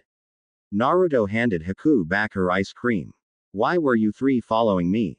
Samui asked coolly. We want to know what the hell is going on, Karui said. Yugito sighed and wondered why Karui had to just dive right in. I see. And why is this any of your business? Samui asked as she narrowed her eyes. We're just worried, Samui, Yugito said, jumping before Karui could reply. I appreciate your concern. But Naruto and Haku haven't done anything to me and will ever, Samui said. And how do you know that? Karui asked. By the will of God herself, Samui said. This made Karui and Yugito blinked. What the hell did that mean? Scene break. The next day came and Naruto and Haku said goodbye to Samui at the gate with promises to see each other when Samui gets to Konoha for the exams. After that, Team 11 headed back to their village. Once back, Yugao gave the report and the addition of Naruto finding another of his girls when in Kumo. Hiruzen just sighed and shook his head. The way things are going with Naruto. All of his girls will be here in the Chunin exams, the old leader thought. Hiruzen didn't know how true his prediction was, but shelved it since he had a bigger issue to deal with. In front of him was all this paperwork. Scene break. Naruto, Haku and Tenten hung out with each other, with Tenten deciding to move in Naruto's building so she could be close to Naruto and Haku. The building was owned by Hiruzen and allowed it since he liked the idea of Naruto and his girls being together. So Tenten's apartment was on one side of Naruto's and Haku's the other. This pleased all three of them as talk was coming about of the upcoming Chunin exams. So Tenten, you think your team will be entered? Haku asked. Yeah, I'm pretty sure we will. Guy-sensei held us back last time since he didn't think we were ready then, Tenten said.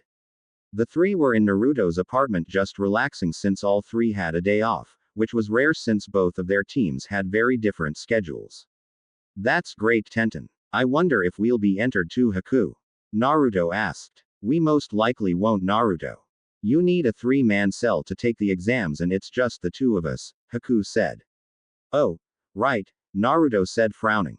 Cheer up, Naruto, Tenten said as she rubbed his back. I guess, but it would be cool to be in the exams, Naruto said. It would, but we're not experienced enough. We may have the skills, but not the experience, Haku said. Yeah, you're right, Naruto sighed. Scene break. Naruto, Haku and Tenten were in the Hokage's office wondering why they were summoned. Good for you to come and so promptly, Hiruzen said. What is it, old man? Naruto asked. Haku and Tenten just sighed and shook their heads. Hiruzen chuckled. Right to the point, Naruto. Well, the reason I called you here is to put Haku and Tenten into your clan, he said. What do you mean? Naruto asked with squinty eyes. Yugao had told me about your bloodline, Haku, Hiruzen said as he looked at Haku. Yes sir, Haku said. Word will reach the council of this and they will want to put you into a breeding program to get more Hyoden users, Hiruzen said. No way. They'll not touch Haku, Naruto said viciously. Haku shocked to hear this, but smiled as she heard how defensive Naruto got for her. Hiruzen smiled at this. Yes, while I want to strengthen the village with bloodlines. They aren't the all-powerful they are made out to be. Plus, I'd hate to lose one of my most promising ninja to such a program, Hiruzen said, so to counter it I am going to have Naruto revive the Uzumaki clan here. What do you mean, sir? Tenten asked. It's quite simple really. Haku, Tenten, would you like to change your names to Uzumaki? Hiruzen asked. But we're not ready to marry Naruto yet, Haku said with red cheeks. Tenten was also blushing.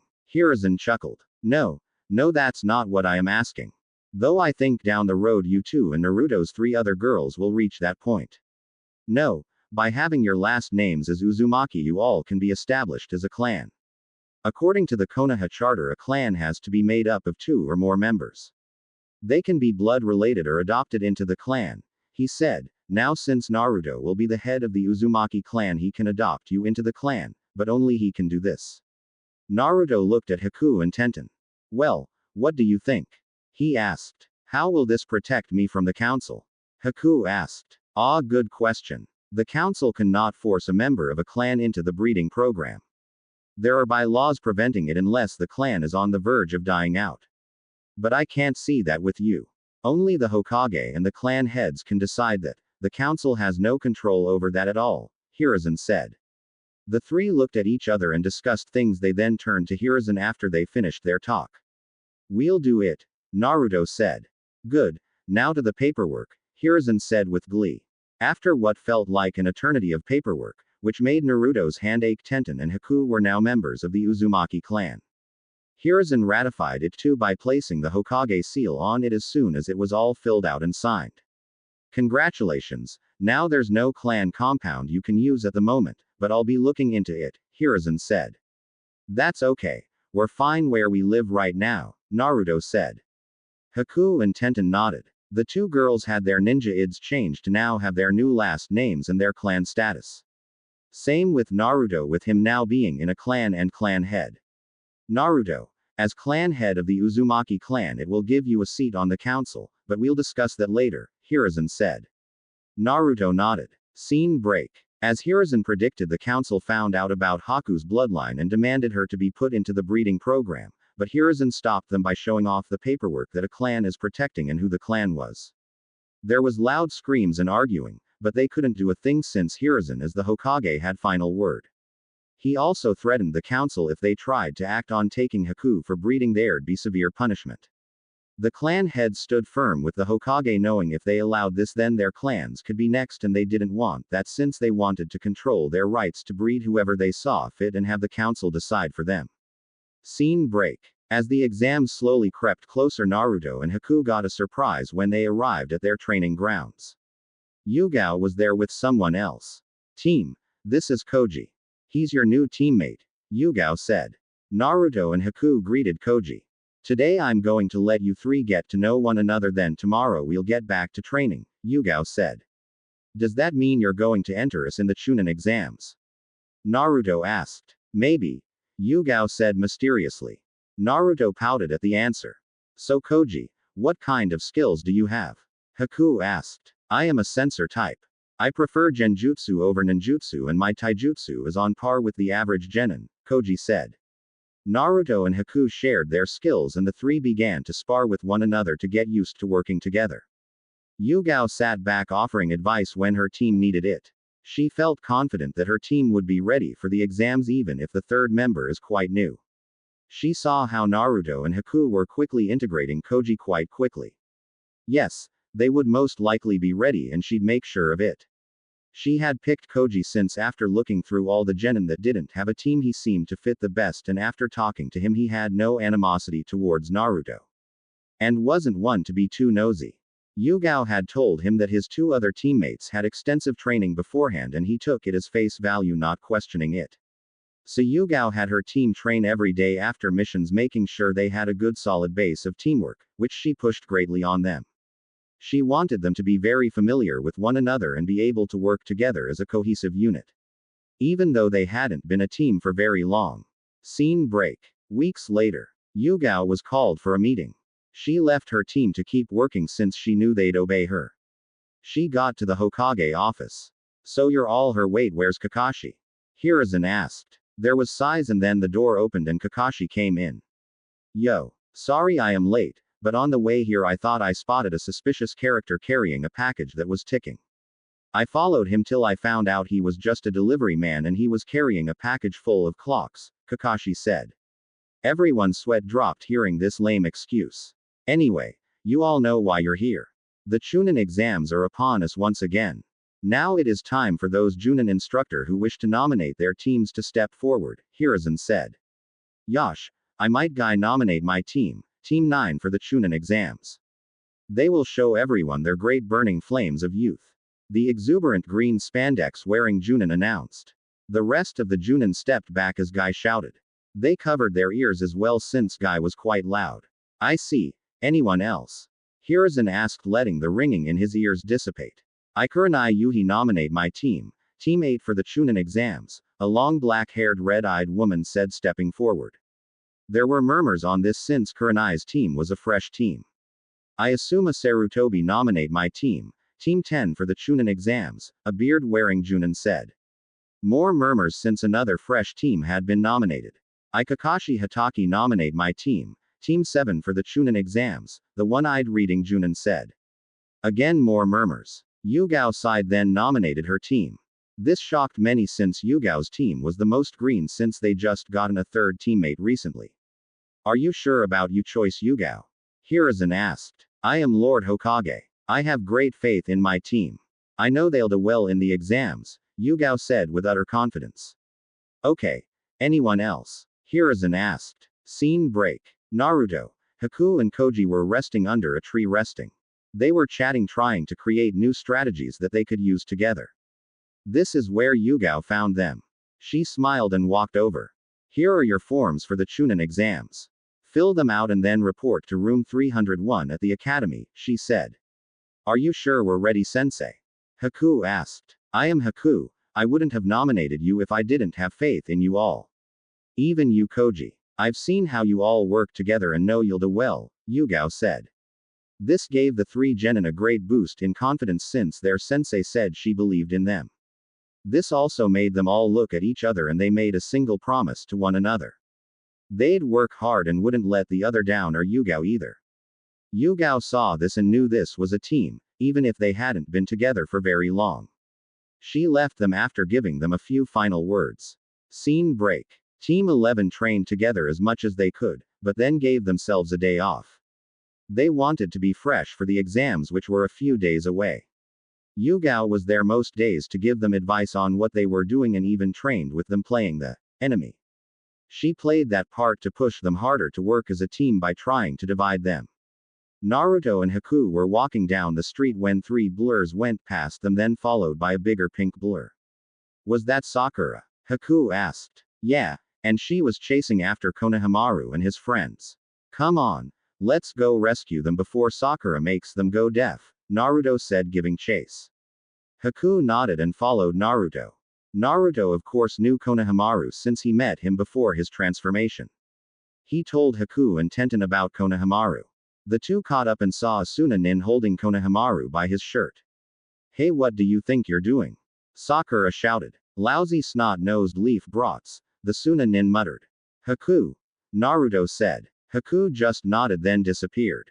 The Suna Nin blinked in surprise as Konohamaru disappeared from his grasp and now holding a rag doll. What the? He said. You know, you'd get in a lot of trouble trying to hurt the Hokage's grandson, Naruto said. This had everyone turn to Naruto where Haku had returned with Konohamaru.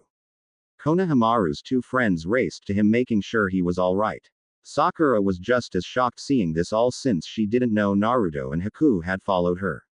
Naruto. Naruto turned and blinked. He saw Temari there and he smiled. Hey there Temari. Nice to see you, he said. Temari smiled right back. Nice to see you too Naruto. Haku, she said.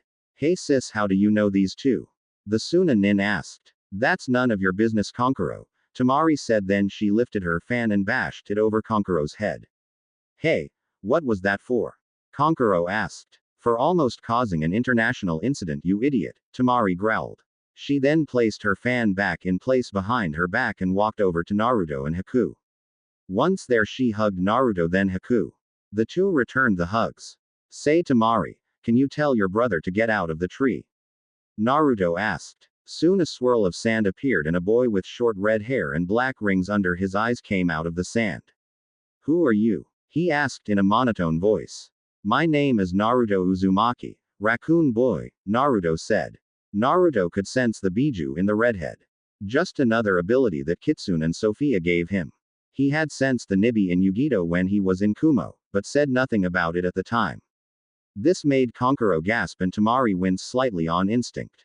She had told Naruto and the other girls about her brother's condition while in Naruto's mind. The redhead looked at Naruto with those emotionless eyes. Temari, Kankuro were needed by sensei, the redhead said. What's your name? Naruto called out. My name is Gaara. Mother wants your blood, Gaara said. You can tell Ms. Raccoon that if she wants my blood then she's be out of luck, Naruto said. Gaara's face remained emotionless, but sand came out and attacked Naruto. Haku moved to protect Naruto, but Naruto stopped her. He glared right at Gaara, releasing some of Kyuubi's ki at Gaara. With Naruto's training he had learned to harness some of Kyuubi's power. He didn't have total control since the Kyuubi didn't have it all and told Naruto such. The Kyuubi only had half of his full power. Gaara gasped and the sand stopped. Gaara stumbled back holding his head. Tell number one to behave himself while she's in my village or else, Naruto growled out. Gaara looked up still grasping his head. He nodded shakily and then left with a swirl of sand. This left Kankuro and Temari. Kankuro go. Tell Baki sensei that I'll be there in a moment, Temari said. Kankuro looked ready to argue, but Temari moved her hand to her fan to stop anything Kankuro was going to say. He nodded and left sulking. I didn't think to expect the both of you. I knew of Tenten and Naruto being in Konoha, but not you Haku, Temari said. Yeah, that's a story. We should all get together and talk, Naruto said. Temari nodded and they all made an arrangement to meet and then Temari left. Konohamaru and his two friends dashed off as soon as everything was clear. Up in the tree Sasuke sat. His eyes narrowed. He was very interested in this Gaara. He had ignored everything else going on as he focused on Gaara. He is strong. I will fight him and beat him. Then I'll be one step closer in killing my brother, the Uchiha thought. Sakura stood there completely confused as to what had just happened. Scene break. Later on top of the Hokage monument Haku, Naruto and Tenten waited for Temari. She arrived and there were more hugs all around. They then sat down and chatted and caught everyone up with what they've been doing. Unbelievable really. Who'd have guessed you'd meet Haku on your first mission out of the village? Temari asked aloud. Only Sophia. Naruto said as he looked up at the heavens. Yeah, so you met Samui and Kumo and now Temari. All that is missing is Kuretsuchi. You suppose we'll meet her in the exams? Tenten asked. Don't know. Maybe, Haku said with a shrug. Well, Samui said she and her team will most likely come, Naruto said. This is going to be a very interesting Chunin exams, Haku said. Yeah, interesting, Temari said with hesitancy. Naruto, Tenten and Haku noticed this. Is something up, Temari? Tenten asked. Temari debated with herself if she tell the other about the planned invasion or not. In the end she couldn't lie to her friends. So she told them. Naruto, Tenten, and Haku were shocked to hear Suna was planning to invade Konoha during the finals and that this new village called Sound was helping. We got to do something, Naruto said. But what, Naruto? What can we do? Temari asked. I am not sure. I am not even sure if I should tell the old man. I know I should, but I am not sure who I can trust since there are spies everywhere in this village it seems, Naruto said with a frown. The three girls nodded. But I guess it's my duty as a Konoha shinobi to report this. Want to come with me, Temari? I am sure the old man would like to hear this coming from you, Naruto asked. I am not sure. I should be getting back to my team so they won't get suspicious, Temari said. I guess. Hey, you want me to fix your brother's seal while I am at it? He'll no longer be crazy anymore, Naruto offered. Temari responded by hugging Naruto. I think that means yes, Tenten said with a grin. Haku just smiled as she nodded. Scene break. After reporting to Hiruzen about the invasion, Naruto and his girls left. Hiruzen sat back thinking hard. He knew this was quite serious. He'd have to keep this a secret since he had a big suspicion that there were spies in his own village. He sighed. He needed to figure out a plan to counter this invasion and to keep it a secret too. That meant only a chosen few of his most trusted shinobi could be told and no one else. Oh, how you've fallen, my old student, he thought as he looked out the window sadly. Scene break. Next day. Naruto was waiting. He was leaning against a tree. Haku and Tenten were with him. Soon Gaara appeared with Temari. Temari looked nervous. What do you want with me, Uzumaki? Gaara asked in a monotone voice. I want to help you, Gaara, since we're both alike, Naruto said. Gaara just stood there. How can I trust you? He asked. You'll just have to, Naruto said. And if I refuse? Gaara asked. I can just make you submit with my container's power. 9 is more powerful than 1, as you know, Naruto said with a smirk. Gaara's sand stirred and reacted, but didn't move to attack Naruto. Naruto, are you sure about this? Tenten asked hesitantly. Yeah, I am, Naruto said. Without warning, Naruto released some of Kyuubi's chakra. It sprang forth and captured Gaara. Temari gasped, but before she could react she was engulfed by the red chakra. Tenten and Haku too were enveloped. Scene break. Deep in Gaara's mind, Temari, Naruto, Tenten, and Haku stood. There they stood and Gaara was cowering. In a mangled cage was a raccoon-looking beast that was made of sand. He had one huge tail. Who are you and how dare you enter my realm? The beast roared. Kyuubi appeared wearing the same kimono and red hair tied in a ponytail. Something's wrong. It appears a maniac soul is attached to Shukaku, Kyuubi said. What can we do? Haku asked. My lady, can you do anything? Kyuubi asked. Sigh. No, I have no control over the dead. I can let Damon know about it though, Sophia said. Damon? Temari asked. Yes, Damon is the Shinigami, Sophia said. Look kids, I'll bind Shukaku. He won't be able to move. I need you three to do something. Anything, Kyuubi said. Like what? Tenten asked. Just do something, Kyuubi said. He then unleashed his tails and wrapped Shukaku up. Damn you Kurama. When I get out of this I'll tear you limb from limb. Shukaku shouted. Put a sock in it Shukaku. You were always full of hot air, Kyuubi said. Naruto, Tenten, Haku and Temari moved forward. Haku, stay out here and keep an eye on things and warn us if anything happens. We'll be back, Naruto said. Haku stopped. She wasn't happy with the plan, but followed. Naruto, Tenten and Temari moved forward and found the seals that bound the mad soul to Shukaku. Okay. Now what? Tenten asked. Well, maybe this will work, Naruto said. Before either girl could ask what, Naruto ripped the seal off. Shukaku roared like someone had torn a huge band-aid off. He then began to calm. Naruto held the soul, not sure what to do till he felt a light airy touch. Let me have that Naruto. I shall give it to Damon, Sophia said. Naruto handed the seal over to Sophia and it disappeared. Kyuubi removed his tails around a now relaxed Shukaku. What the hell happened? Kurama, what are you doing here? Shukaku asked with confusion. Kyuubi took Shukaku, who had changed from his beast form to a man like Kyuubi, but with short sandy blonde, brown hair, and his kimono was decorated with dancing raccoons. We've got a lot to talk about, my friend, he said. Temari rushed over to Gaara, who was still huddled in a ball. Gaara, she said as she held on to her brother. Temari. Gaara asked, looking up. Oh Gaara, Temari said, crying as she hugged her brother with tears in her eyes. Naruto, Tenten and Haku stood to the side watching. Naruto, don't ever do something like that again, Tenten berating the blonde. Sorry, I wasn't really thinking, Naruto said as he scratched the back of his head. I think we'll chalk this up to Naruto having a blonde moment, Haku said with a bit of a smirk. Naruto pouted at this. The three watched as Temari and Gaara connected. Looks like our work is done, Naruto said, smiling as he saw a family reunite. Gaara and Temari create a brother-sister relationship that hadn't been there before. They bonded and became fairly close within Gaara's mind. Meanwhile, Kyuubi and Shukaku were talking. Kyuubi telling Shukaku all that was going on and Shukaku wanting in. He, along with Kyuubi and the other 7 chakra beasts, only had one master, mother. That was God, Sophia. He agreed to watch over Gaara, vowing to do the same since Temari is his sister as well as Gaara's other brother Kankuro too. So what you're saying is this kid, Naruto, was picked by our mother since he has a special destiny? Shukaku asked. That about sums it up, Kyuubi said. I'd say you're full of shit Kurama, but seeing mother here I know she'd never lie about something like this, Shukaku said. Sophia just smiled. Shukaku also promised Gaara to not mess with his mind anymore and to help Gaara in the future. Naruto, Tenten, and Haku talked to Gaara and got to know him as well, and a friendship was born.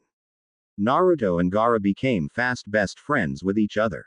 So that spirit attached to Shukaku was the reason he was batshit crazy? Tenten asked. I guess, it must have been one crazy spirit, Naruto said. It was still very stupid of you to do what you did to get rid of it, Haku said, scowling at Naruto. Naruto ducked his head knowing he'd never live this down. They then left Gaara's mind and returned to the real world. Gaara thanked Naruto for his help and he thanked Tenten and Haku too. He also gained 3 new friends too, as they also became friends too in Gaara's mind. Thankfully the trip into Gaara's mind didn't take too much time in the realm world. Scene break. Naruto took a deep breath. Today was the day of the Chunin exams. He felt good as he went about his daily morning routine. He had breakfast and was joined by Tenten and Haku, who came over. The 3 rotated places to eat breakfast when all 3 were in the village. You ready, Tenten? Naruto asked. I am Naruto. How about you and you, Haku? Tenten asked. I am a bit nervous, but I am ready, Haku said. I am so ready, Naruto said, pumped up. Haku and Tenten smiled since Naruto's energy was infectious and they got the bug too. After they finished, they cleaned their dishes and then headed out to meet their teams. They wished each other good luck before parting ways to meet their respective teams. Naruto and Haku found Koji waiting for them. Hey Koji, ready? Naruto asked. As ready as I'll ever be. Shall we go? Koji asked. Yes, let's, Haku said. Scene break. Team 11 made it to the academy and then headed up. They found a crowd of genin trying to seek entrance into the exams, but were blocked by two shinobi who were blocking the entrance. Naruto and Haku saw Tenten there along with her team. Koji whispered to them about the genjutsu and they were about to just go forward when an arrogant voice broke in. You can drop the genjutsu, it's pathetic. Naruto saw who it was and groaned. Who is that? Koji asked. That's Sasuke Uchiha, Haku said. Ah, so he's the one Naruto claims to have the biggest, rustiest kunai shoved up his rear, Koji said. Yeah, that's him and he just had to do this, Naruto sighed. Come on. Let's go up, Haku said. Koji nodded and he followed Haku and Naruto. They made it and found Yugao there. She explained to them after they asked why she was there that she was there to see if the entire team was there. Since you could only take the Chunin exam with your full team, you couldn't enter without your full team. She then wished them luck and allowed them to pass. Inside, Naruto saw the Suna team and he nodded to Gaara and Temari and they nodded back. His eyes scanned and found Samui's team there. Samui caught his eye and they nodded to each other in greeting. Naruto finally saw Kuretsuchi and was surprised, but happy to see her and her team.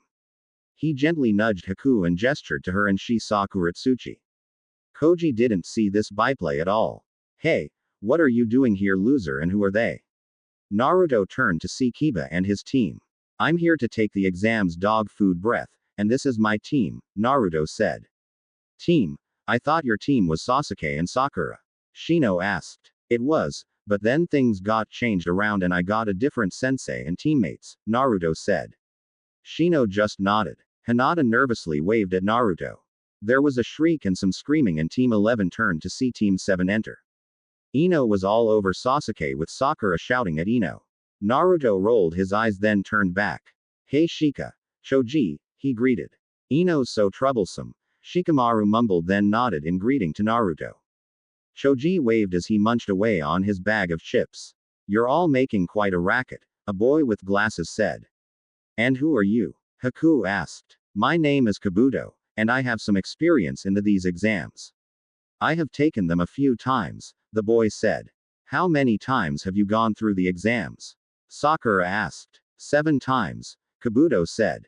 Man, you must really suck, Kiba said.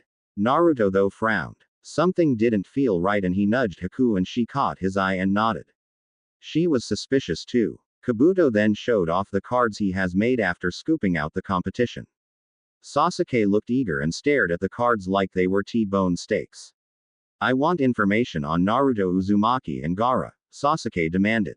Naruto frowned as he wondered how Sasuke knew about Gaara, but shrugged it off since it wasn't important. He didn't really sense Sasuke up in the tree since Gaara's chakra overshadowed Sasuke greatly. Kabuto showed off Gaara's card. He then was about to show off Naruto's when a blob of lava destroyed the card. Many jumped away in shock and fear. Sakura and Ino actually squealed. Naruto and Haku knew who it was and looked to see Kuretsuchi grinning at them. The two mouthed a, thank you, to her and she nodded and turned away. Soon the beginning of the Chunin exams began. Scene break. The first part of the exam, a written test. Naruto grumbled about this since though he was a lot smarter now than before he still didn't care for written tests at all. But he got through it even though he didn't even know half of the answers. The test got harder when the proctor put the pressure on making several teams break and leave the room since the proctor made it that if you failed to answer a final question you'd never become a Chunin. Several teams left after cracking. When no other teams left the proctor passed the remaining teams. But then after the test a kunoichi crashed through the window. Her name was Anko Mitarashi and Naruto just knew this woman was super crazy. She told them to go to training ground 44 after that she jumped out another window breaking another pane of glass in the process. So the remaining teams headed out and made it to training ground 44. Welcome to training ground 44, the forest of death as we Konoha nin like to call it, Anko said as she bared a crazy smile. The sounds of wild beasts roared inside the fence. Anko then explained what the second part of the exam was. It was basically a survival test where you gather 2 scrolls and make your way to the tower in the center of the forest with both scrolls. Each team would start with 1 scroll and they'd need to get the other. They'd have to fight the other teams not knowing if that team would have the scroll they needed. This would weed out teams, and those teams that made it to the center of the tower with both of their scrolls would pass to the third round. After signing waivers so Konoha wouldn't be held responsible if any foreign teams died in the forest. This of course made some of the remaining teams uneasy. Naruto got the scroll and found it was an Earth one. So that meant they'd need a Heaven one. He gave it to Koji to hold on. They then found a gate and awaited for the second test to begin. A loud buzz was heard. Let the second part of the Chunin exams begin. Anko announced over loudspeakers. Scene break. Naruto, Haku and Koji raced through the forest, then they stopped at what looked to be a safe place. They huddled together to strategize. So what's the plan? Koji asked. We have two options really. Go looking for a team and hope they have the scroll we need, or we can play the prey for another team, Haku said. I like the first one better, Naruto said. Haku rolled her eyes. She knew Naruto would rather play the hunter than the hunted. We must decide fast. I sense a team heading towards us, Koji said.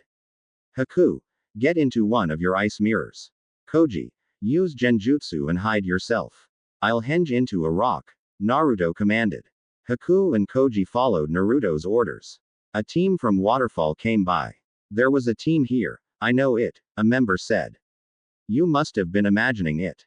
Your sense of direction sucks, the third member said. Shut it, Kozu, the second member said.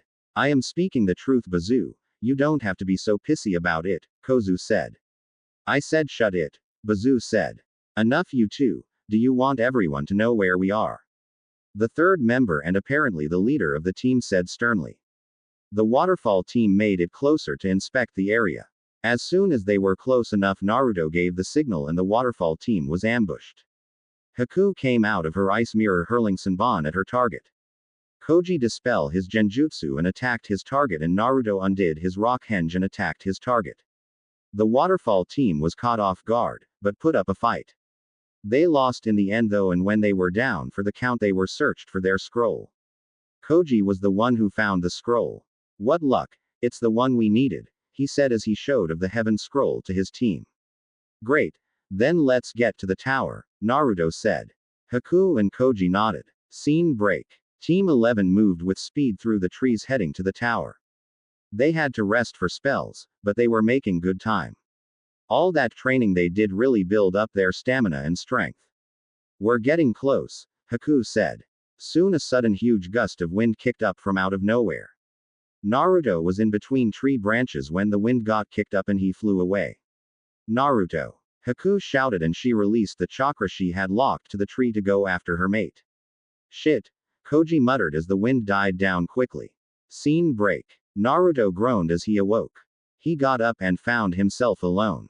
Haku, Koji, he called out. A rustling was heard and then a huge snake burst through the greenery. This is so not my day, Naruto muttered, then leapt away from the lunging snake. He then went on the offensive, but the snake, even though it was big, was quite nimble. Come on, stay still, the blonde muttered. The snake then lunged and ate Naruto whole. Haku, who had been looking for Naruto, saw it and screamed as she charged at the cold-blooded monster that ate her mate.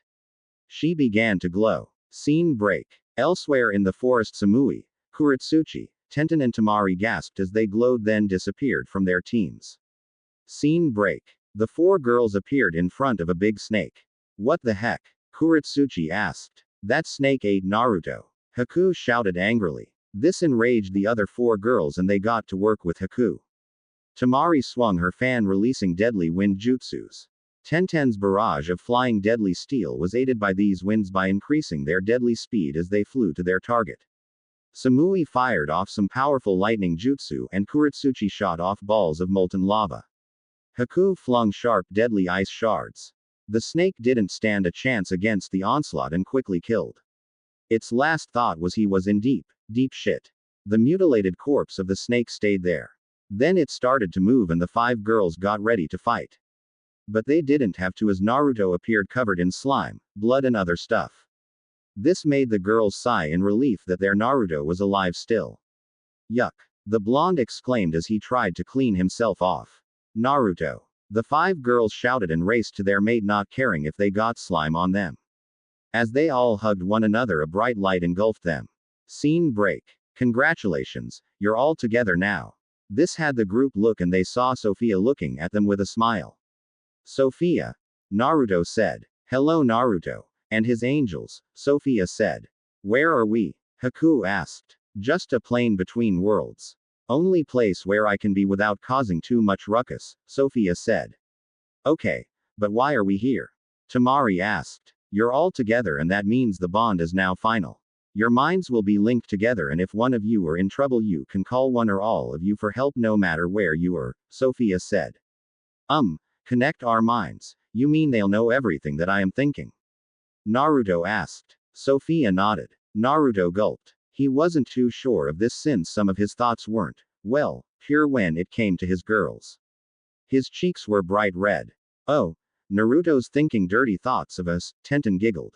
Waha. No, of course not. Never. Naruto said, shaking his head vehemently, though his face was the color of a nice ripe tomato. So you don't find us attractive then? Samui asked with a playful smirk on her lips. No, you're all very attractive, Naruto said as his face just got redder. So that means you are thinking dirty thoughts of us, Kuritsuchi said, a smirk. Yes, I mean no. I mean, oh god. Naruto groaned as he held his head. His face was so red that he was sure his face would melt off. The 5 girls all had a good laugh at this, so did the deity. Now, with your minds linked it doesn't mean you have full access. You do have the right to keep things private if need be.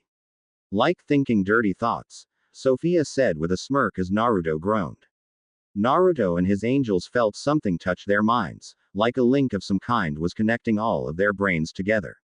Like an invisible highway that connected all of them. It was new and very different. There, now I shall return you to where you were before, Sophia said. In a bright white flash they all disappeared. Scene break. Naruto and Haku were standing there with Naruto completely clean of snake slime. The other girls were back with their teams before they were summoned. Did that actually happen? Haku asked. I have no clue, Naruto said. If it did then we all had another weird dream together, Tenten said. Tenten, we can hear you, but where are you? Haku asked looking around. I'm back with my team, it seems like nothing changed.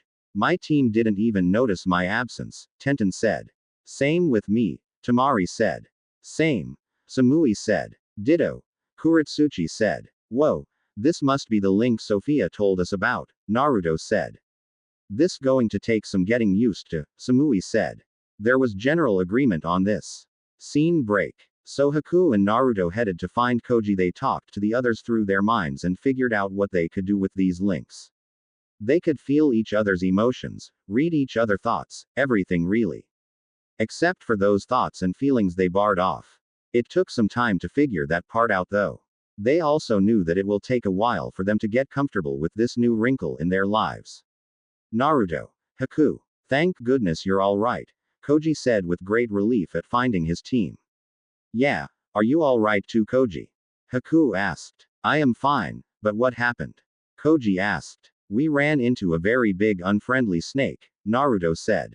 I see. Then let's get out of here before we run into anything else, Koji said. Don't have to tell me twice, Haku said. They then headed off when Koji sensed something else and stopped. What is it, Koji? Another team? Haku asked as she pulled some Senbon. No, I feel a foul chakra. It's coming from over there, Koji said. We better check it out, Naruto said. They headed off following Koji.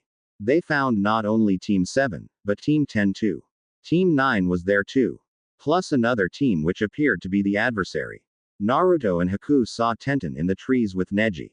Lee was on the ground and appeared to be injured. On the floor they found Sasuke covered with a dark aura. He was pulling a sound nin's arms out of their sockets. The foul aura is coming from the Uchiha. It seems to be centered on his neck there, Koji said. Naruto looked closer and saw a mark on Sasuke's neck and knew something wasn't right. Better stop him before it gets out of control, he said, then raced in. Haku tried to stop him, but it was too late. She sighed and followed with Koji right behind her. Sasuke, that's enough. Let him go, Naruto ordered. Sasuke let go of the sound nin's now dislocated arms and looked at Naruto with a psychotic look. Naruto could see that Sasuke had the Sharingan and wondered when Sasuke got that, since the last time he saw the Uchiha he didn't have those eyes. Sasuke's Sharingan awoke when he was marked. This power. I must test this power. You're first, loser, Sasuke said as he raced towards Naruto. The genin minus Tenten and Haku were shocked when Naruto easily sidestepped Sasuke's charge. I don't want to fight you, Sasuke, Naruto said calmly. You have no choice. I will test this power, Sasuke said in a crazy way. Sasuke then proceeded to deliver an onslaught of attacks on Naruto, who just dodged each one with ease. Stay still so I can hit you, Sasuke screamed in anger. Naruto glanced at Haku and she pulled out some Senbon needles and with pinpoint accuracy she threw the needles and they hit Sasuke in the neck, making him drop like a rock.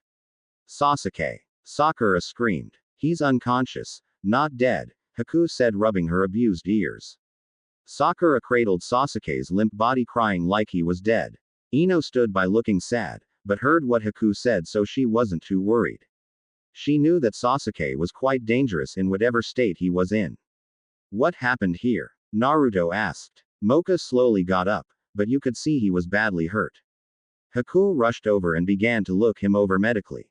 I don't remember a whole lot, but we were attacked by a grass nin that was just a disguise. It turned out to be Orochimaru. We were all beaten badly. He then bit Sasuke on the neck, Mocha said. What happened after that, Haruno? Naruto asked. Sakura just hugged Sasuke's body, crying. Damn it, Haruno, what the hell happened? Naruto ordered. Who made you in charge, loser? Sakura asked. Naruto was angry and it was taking his angel's voices telling him to calm down that prevented Sakura from getting a beat down. He wasn't in the mood for this shit at all. He was quite worried about that mark on Sasuke's neck. Just answer the question, Pinky, Tenten said as she jumped down from the tree she was in. Neji followed and went over to his fallen teammate. So Sakura finally told them how she got both Mocha and Sasuke to safety and then set traps to protect them. How she tried to fight off the Sound team, but failed and was saved by Lee, and then how Team 10 came in to help her. Okay, let's see this thing on Sasuke's neck, Naruto said. What makes you think I'll let you? Sakura said as she protected Sasuke's body. Because I am the only one here that knows anything about Fuinjutsu. So let me see, or I'll just do it, Naruto said with a bit of a snarl. Sakura didn't move and Naruto moved to push Sakura away, but Ino moved quicker. Come on, forehead, let Naruto look. He's only trying to help, the long-haired blonde said. Naruto was a bit startled by the way Ino was acting, but he pushed that aside and looked at Sasuke's neck and the seal. He frowned since this was a complex seal he was looking at. But Naruto analyzed it quickly and then brought out his Fuinjutsu kit. Tenten, come here. I need your help with this, Naruto called out. Tenten nodded and knelt by Naruto and they began to discuss the seal. Haku had did her final check on Mocha. You're lucky to be alive. I healed what I could, but I'm not sure if it's enough. You'll need to get checked out by the medic nin when you get to the tower, Haku said. Thanks you helped a lot, Mocha said. Haku just smiled then went to see if anyone else needed help. Naruto and Tenten were huddled together whispering to one another on things that would be way over the rest of the genins' heads. They were trying to find a way to deal with the seal on Sasuke even though they didn't know exactly what they were dealing with. They then got to work drawing something on Sasuke's neck over the seal and then used chakra to activate the new seal. They got up both looking pleased with their work. Found an answer? Haku asked. Yeah, we figured out a way to block the seal, though we aren't totally sure if it will work since this seal we're dealing with is totally unknown to us. We'll need to research it more, Tenten said. Haku nodded. She didn't know as much about Fuinjutsu as Naruto and Tenten, but she knew enough to trust them. Naruto then turned to the down Sound team. You're outnumbered, so give up your scroll and you can go free, he said.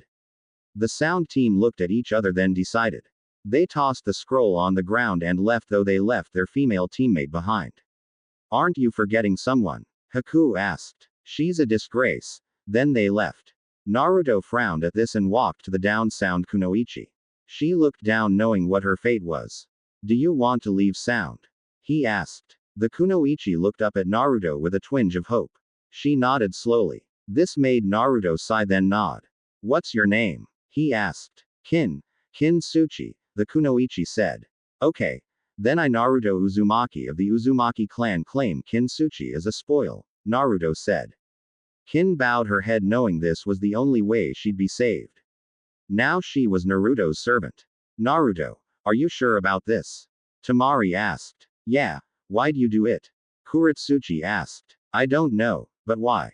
It just felt right, Naruto said. His girls just sighed and shook their heads. Naruto idiot, what do you think you're doing? Sakura shouted. It's none of your business Haruno, Naruto said coolly. Sakura looked steamed and ready to bite back with a shout, but Ino stopped her. Ino knew something was very different. Sure, she was a fangirl and not a very good kunoichi, but she was still a clan heiress and she sensed something. Her father had taught her well even though she acted like she wasn't listening to his lessons. She knew something was very different about Naruto. He wasn't the idiot she knew back in the academy. Something changed and a part of her wanted to know what happened to cause this change. Scene break. Team 11 with Kin arrived at the tower and Naruto wanted to see the old man quickly so Yugao led them to Hiruzen's temporary office he used while he was in the tower. Naruto told Hiruzen all that had happened with the sound team and what he got from Team 7. Another piece of the puzzle. Orochimaru, you were always a very ambitious one that I know and always loved to plan big. To place that dreaded seal on Sasuke as well as planning to invade Konoha with his own village and Suna.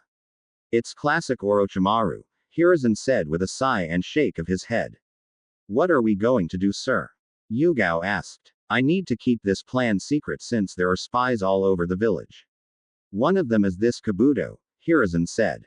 What can I do? Naruto asked. Just continue on with the Chunin exams and let me handle this, Naruto.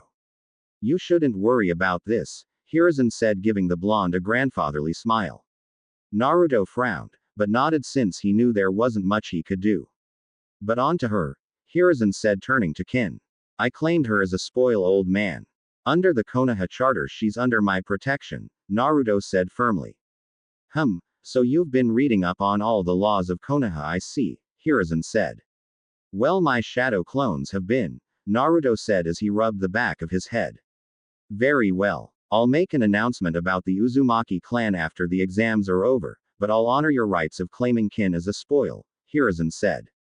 Thanks, old man, Naruto said. Kin sighed and was a bit relieved that she'd be staying with Naruto. She wasn't sure why, but she was glad.